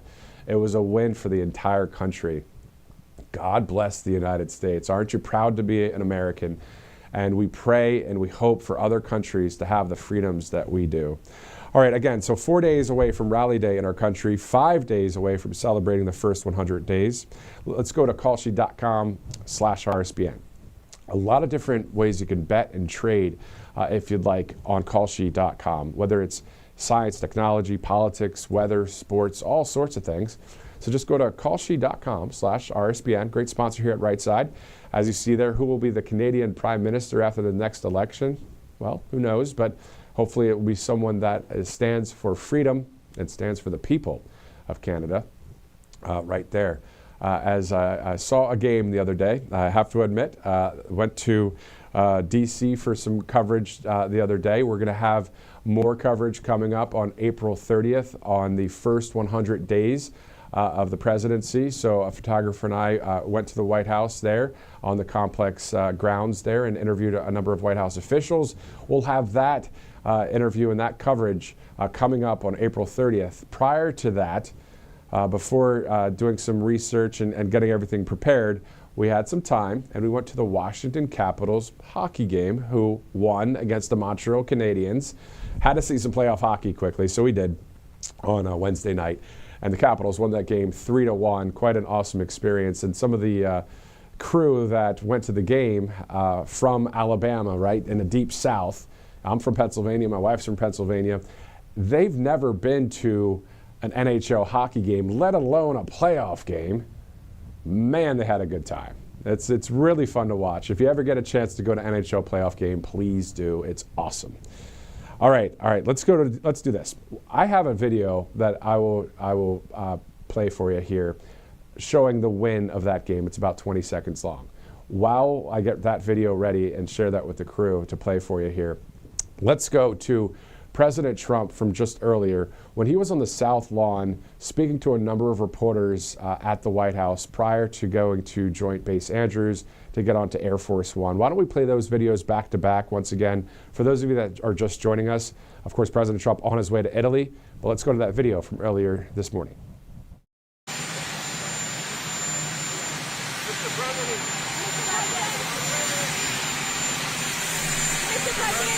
President, you said that you have spoken to President Xi. When did that happen?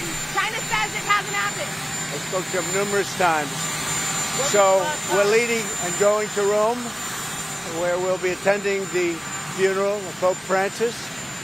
Some of you are going to go. Anybody going?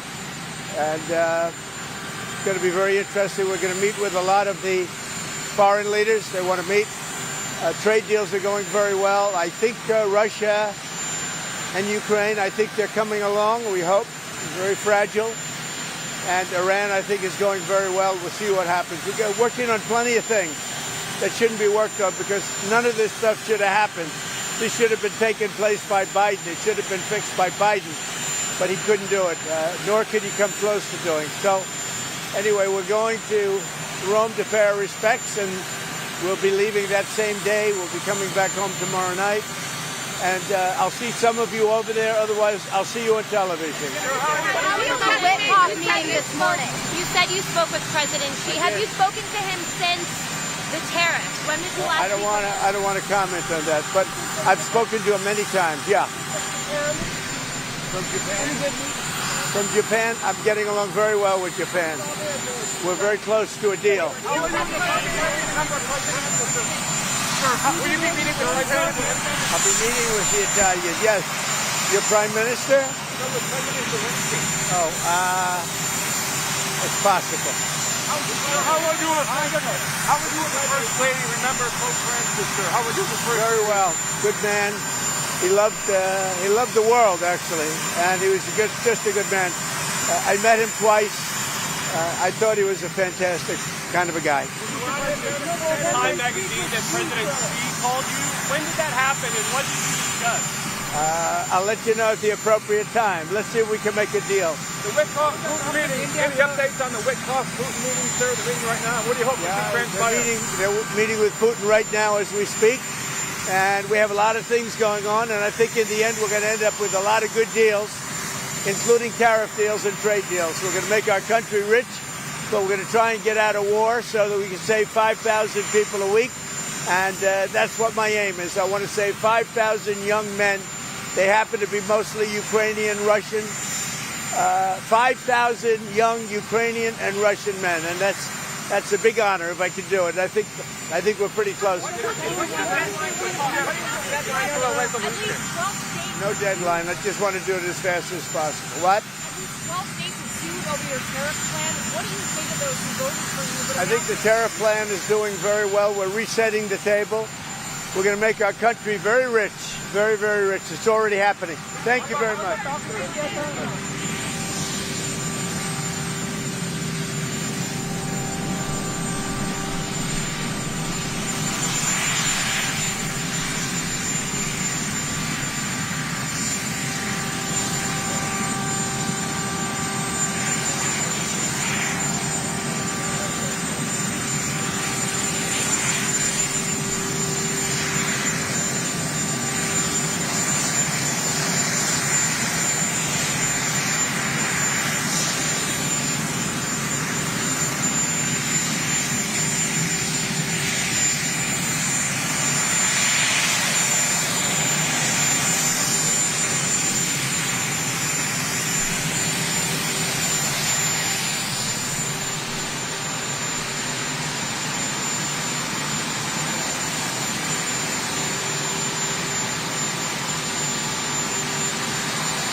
And that plane over the Atlantic Ocean at this point, almost getting there to Europe, of course, as he will be landing in Rome, Italy, as he will go to the Pope Francis funeral in the Vatican, at the Vatican. So we'll have some of that coverage here at Right Side Broadcasting Network, whether live or recorded. We'll bring it to you.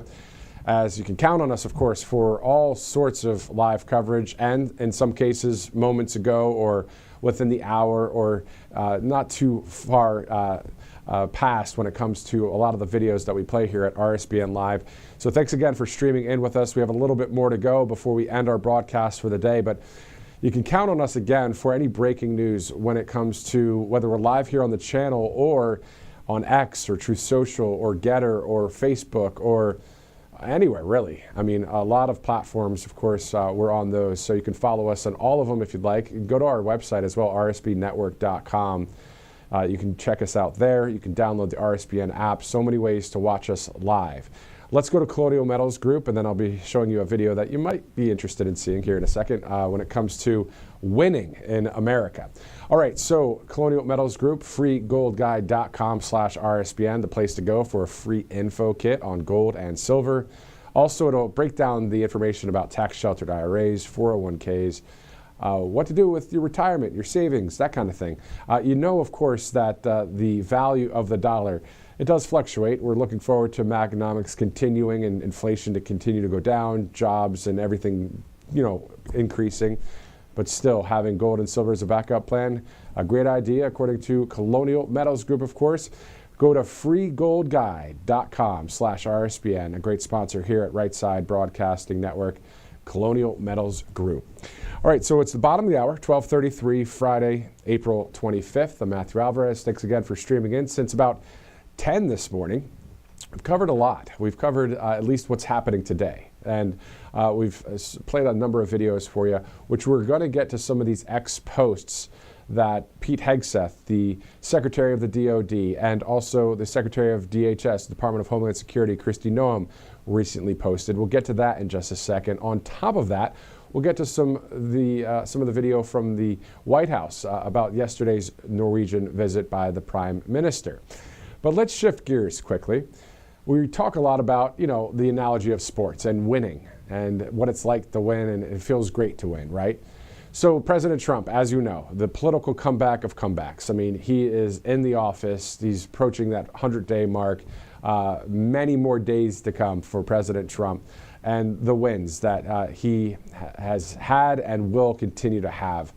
Because, again, if he wasn't in this for real, he would have stepped out of this a long time ago. All the lawfare, all the situations he's had to deal with, but he's doing it for the right reasons, and that's why the majority, and the huge majority of this country, voted for him from all backgrounds, all kinds of people. We just said, you know what, that's the guy we want in office. Well, there he is, having that office, the Oval Office, the White House, the office of the president. So at Capital One Arena, if you remember, on Inauguration Day, President Trump, instead of signing executive orders at the White House and being all official, which he is official and it's great, he signed them at the Capital One Arena in Washington, D.C., in front of we the people. And what an awesome moment it was. We had our host, RSBN host, Robert McNeely, and others there live. It was just awesome to see it. And if you want to replay any of that footage, you can always go on RSBN, the Rumble channel, or wherever you watch, and just scroll through and find it and just relive some of those moments. Again, a rally coming up in a few days. It's kind of awesome in Michigan. But the point is that at Capital One Arena, my photographer and I, we were actually just in D.C. doing some coverage there at the Eisenhower Executive Office building, interviewing a number of White House officials just the other day. And the night before we were going to go to the White House, we went to the Washington Capitals hockey game. They're taking on the Montreal Canadiens. And it was great to be in Capital One Arena. I was there years ago at a Caps game, but it was a playoff game. And the photographer that I went with has never seen an NHL playoff game, let alone a playoff game. So when the Capitals won on an empty net goal there, I mean, they were already winning 2-1. They made it 3-1. This was the scene from Washington And we'll talk about winning in just a second, but let's enjoy the experience. Take a look.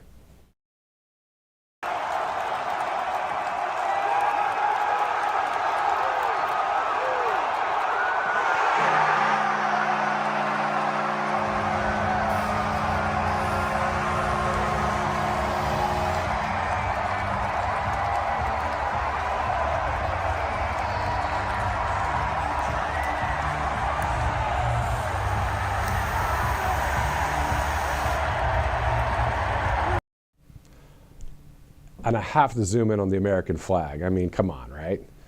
You know, I love politics and all that, but outside of politics, schmolitics, my point is win, win, win. Let's have freedom. Let's have common sense.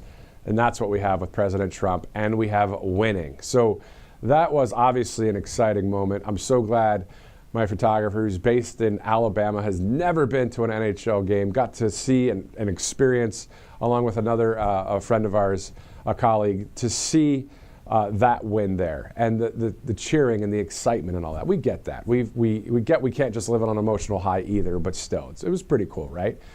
But that's the winning we're talking about. The people there at that arena, wearing all red, by the way, when they did various videos about veterans, military veterans that were there, that served overseas or received some sort of award, everybody stood on their feet. They clapped, they cheered. Hockey fans and fans throughout any sport. At the end of the day, a lot of sport fans like President Trump. Look at UFC. Look at all these different sports. Look at football. I mean, come on. So it was just really wonderful to kind of mix. It was in Washington, D.C. It was at an arena where President Trump signed those executive orders. And it is that excitement, I think, that is in this country for our nation, for us to have the freedom to go to a game and have a good time. What was it like in other countries? Sometimes it's a little bit difficult to even get around in some countries. You have to have a certain social credit score, and that's a bunch of crap. We don't want that here in this country. We want to be able to go to a game, enjoy it. We want to say on Facebook, we love President Trump, and not have any fear of any kind of problem from saying that, which was kind of the problem that we may have had over the past 4 years. But anyway, a great moment there. Washington, D.C., the Capitals are up 2-0 against the Montreal Canadiens. For those of you Montreal Canadian fans out there, it was a tough loss there on Wednesday night. All right, so now we're going to shift over. We're going to play a few videos for you for more on the politics side of things. I know that's why you're watching here on the network, but let's go to just within the 24/7 news cycle. The White House put out a video about yesterday's Prime Minister visit from Norway, Mr. Støre, with President Trump. Let's take a look at that video. We have Jonas Gahr Støre is here, who is the Prime Minister of Norway. He's a great gentleman, highly respected, beloved in his country. I appreciate, Mr. President, the spirit and the tone of this conversation, which has been confirmation of a very strong partnership. Mr. Prime Minister, it's an honor to have you at the White House. Thank you very much. So a great moment there yesterday with the Norwegian Prime Minister. It's always great to see various videos that the White House puts out there, and for us to highlight them here at the network. Speaking of some videos and messaging, let's go to the Secretary of Defense, Pete Hegseth, about an hour or so ago, posted the following video. We're back with more reforms here at DoD, and this one is one of the most important ones we've done. The official title is Restoring Good Order and Discipline Through Balanced Accountability. A little wordy, but over the target. The real title that I call it, the No More Walking on Eggshells policy. You see, too often at the Defense Department, there are complaints made for certain reasons that can't be verified that end people's career, either through EO or the IG. We need to reform that process completely so commanders can be commanders. Let me explain it a little bit more. So the DoD has equal opportunity programs for service members and civilians to report discrimination and harassment. That's a good thing. But what's not good is when these programs are weaponized. Some individuals use these programs in bad faith to retaliate against superiors or peers. I hear it all the time. Say you receive a bad evaluation, well, file a military EO complaint. It's nonsense, and we want to fix that. That's why today I'm signing a memo entitled, as I said, Restoring Good Order and Discipline Through Balanced Accountability. It directs a comprehensive review of equal opportunity programs to ensure prompt and impartial investigations, fair treatment to all parties involved, and timely and appropriate resolution of allegations of discrimination. So here's the goal. Empower leaders to make tough decisions, enforce standards, and restore good order and discipline, otherwise known as no more walking on eggshells. This is an important one. Proud to sign it.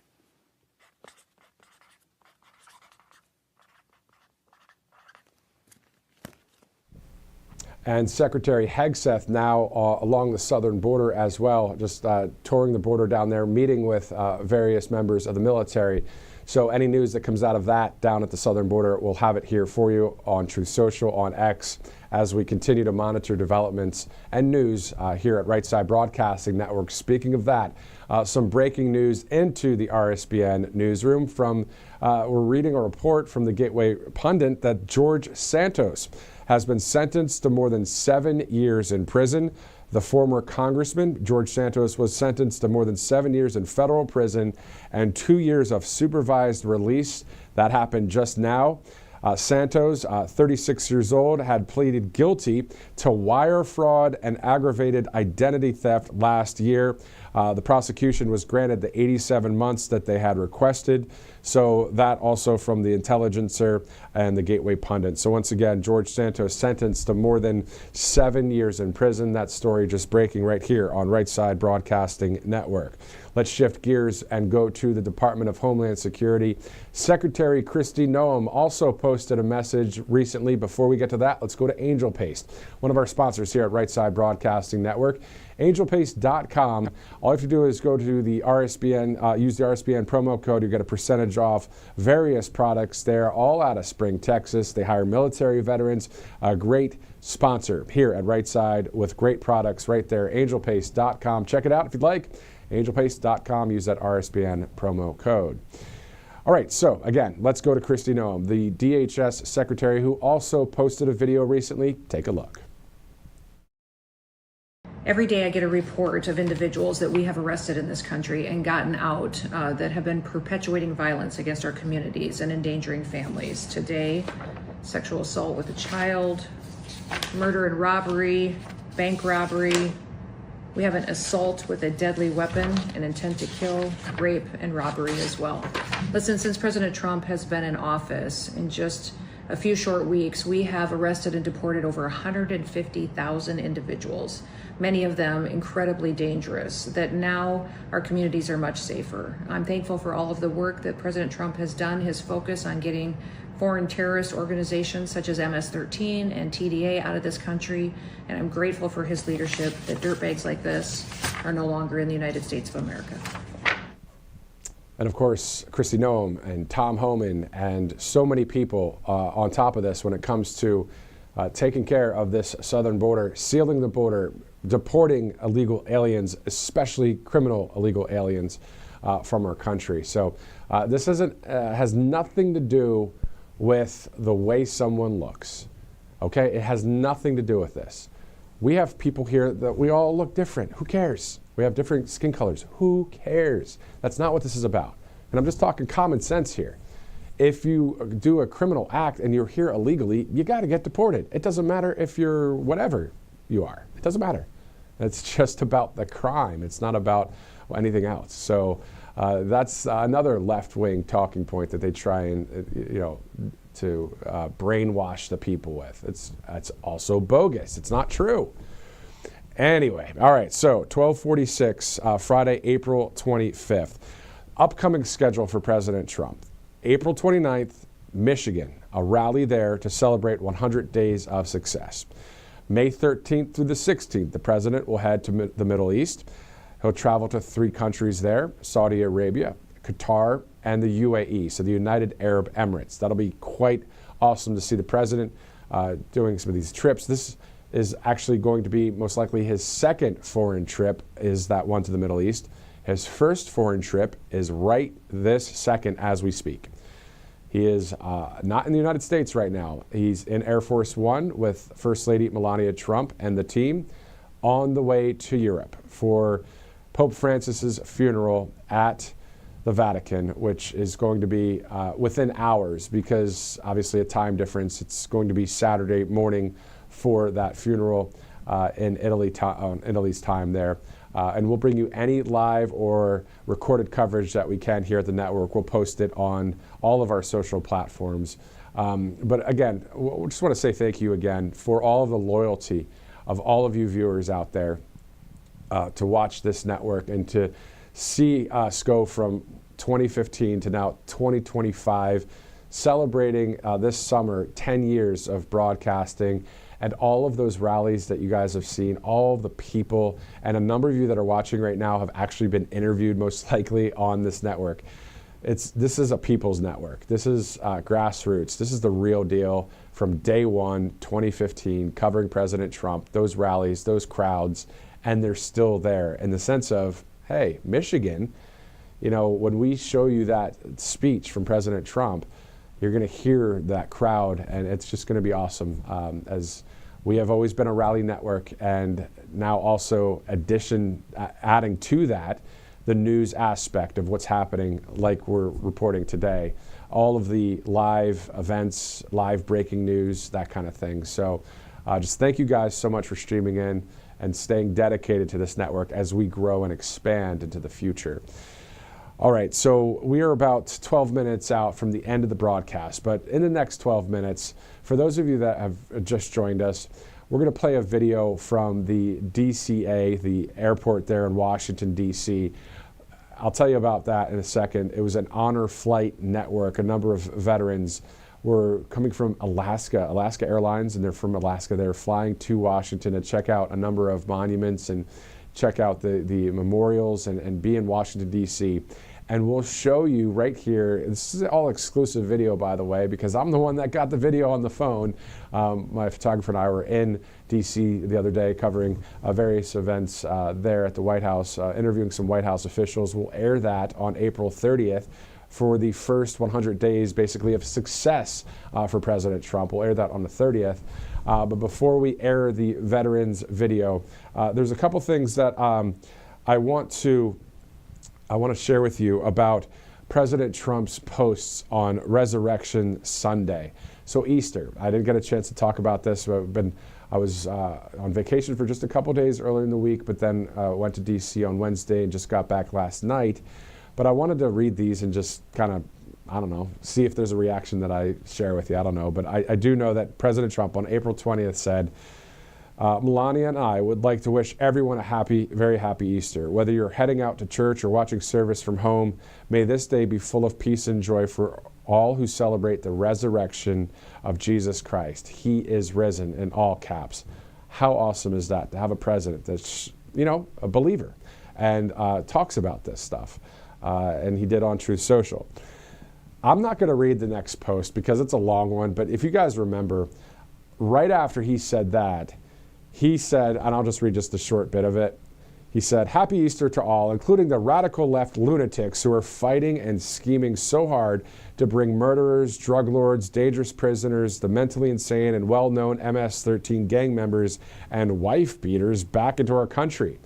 Happy Easter also to the weak and ineffective judges." I mean, it goes on and on.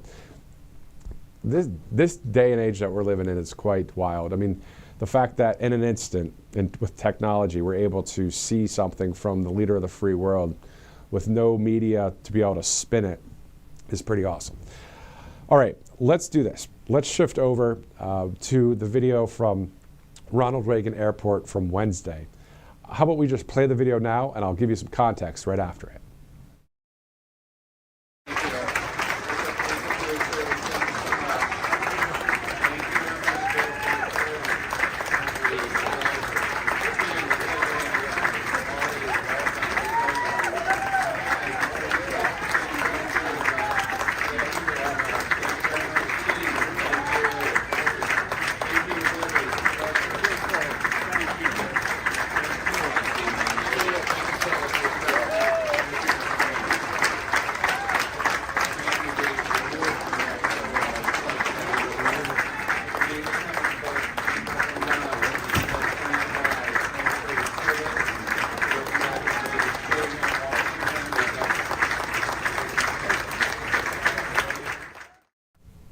All right, so that was on Wednesday at Ronald Reagan Washington National Airport.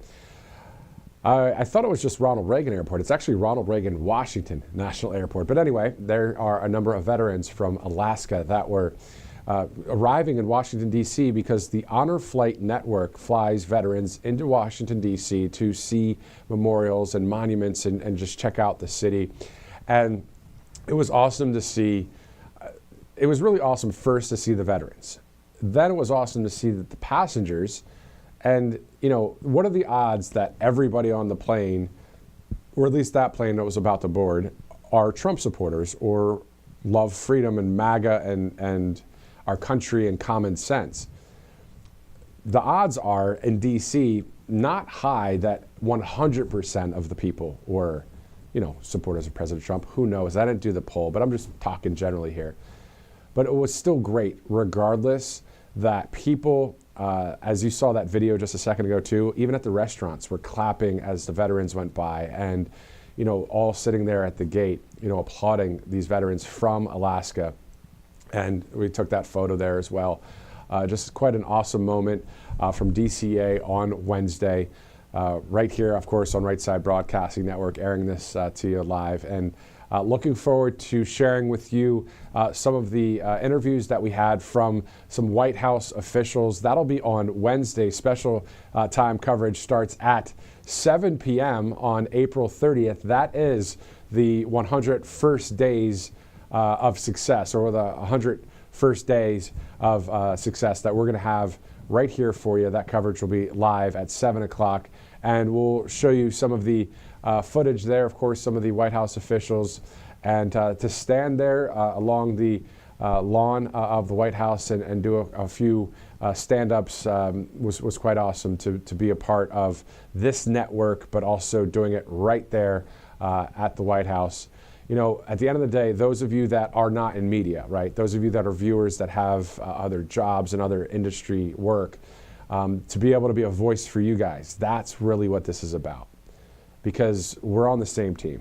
And all of you that were at the rallies that I've interviewed, and Robert and others here at the network, this is the real deal. This is really what it's about, is to keep that freedom going, to keep this country moving, to have it be saved.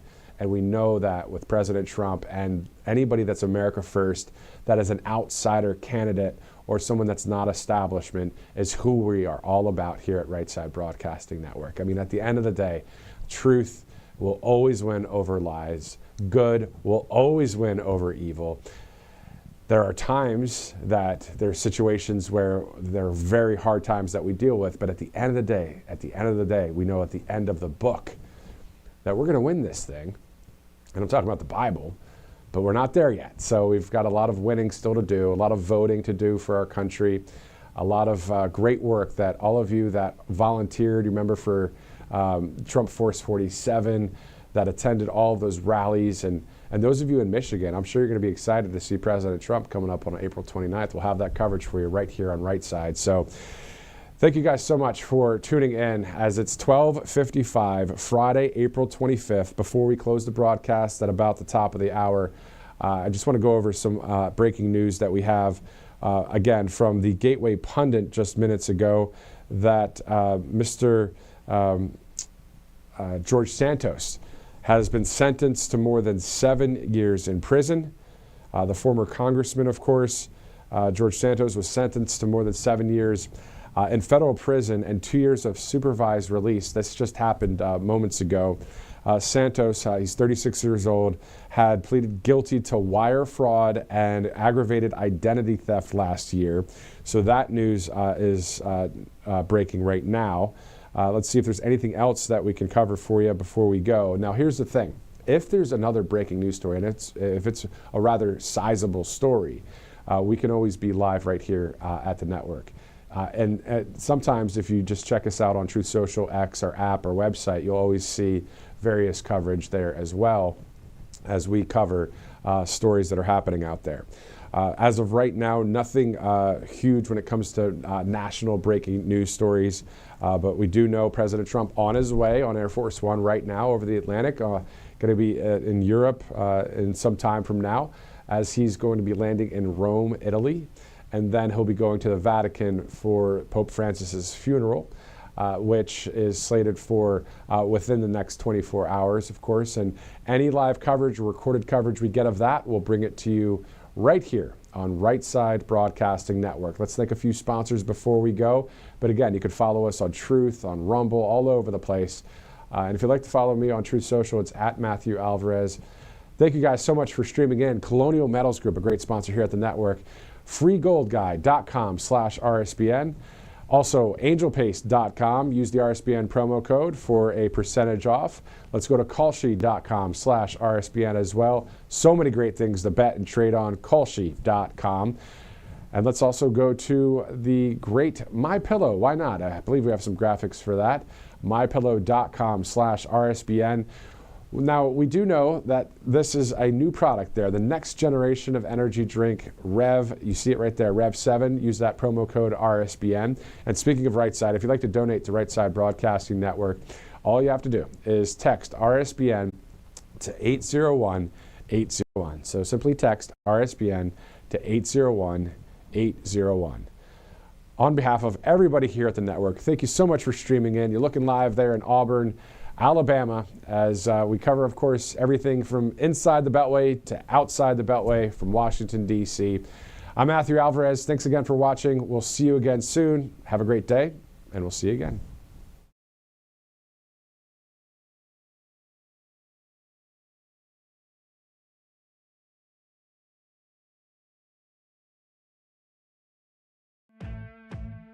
Welcome to Right Side Broadcasting Network, your trusted conservative news outlet. At RSBN, we deliver the truth when the mainstream media falls short.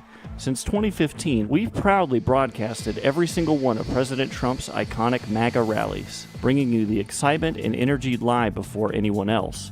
By watching RSBN, you get an unfiltered front row view of the action on the ground. We interview the crowds to give a voice to millions of Americans just like you. We show you President Trump's speeches in their entirety, free from interruptions and censorship. We cover the stories that matter to you with the integrity and passion you deserve. Thank you for choosing RSBN as your home for America First News. Together, we stand strong, united, and informed. So join us and be part of the right side of history. President Trump is keeping his promises and saving America. And your kids can learn all about it for free with a new Kids Guide to President Trump. This fun guide shows kids all the steps President Trump is taking to put America back on top of the world stage, including building a strong economy, protecting our borders, and negotiating trade deals. It's an exciting way for kids to learn about President Trump's outstanding leadership. Act now and get a free bonus guide, The Courage of the President. Order now at freetrumpbook.com. That's freetrumpbook.com. Hey y'all, it's Silk from the Diamond and Silk Chit Chat live show. Look, don't forget to check me out right here on RSBN Network. Be sure to watch the show on Right Side Broadcasting Network, and I want you to support Right Side Broadcasting Network. Yes, it's imperative that you do so, okay? I look to see y'all soon. Bye-bye. Hello, everyone. I'm excited to announce the next generation of energy drinks, Rev 7. It has no sugar and no caffeine. Instead, Rev 7 uses Go BHB. Go BHB is one of the body's primary ketones, and it provides the most efficient and clean fuel that your body needs. It also helps you stay energized all day with no crashes. Not only that, it produces 3 times more brain energy than sugar, which helps boost your memory, focus, and mental sharpness. It also helps reduce stress and helps balance your mood. Rev 7 does all that while being the best tasting energy drink ever. So go to mypillow.com or call the number on your screen. Use your promo code to save 20% today. I'm so sure you're going to love Rev 7. For a limited time, you get our introductory 3-pack absolutely free. I drink Rev 7 every day, and I absolutely love it, and so will you.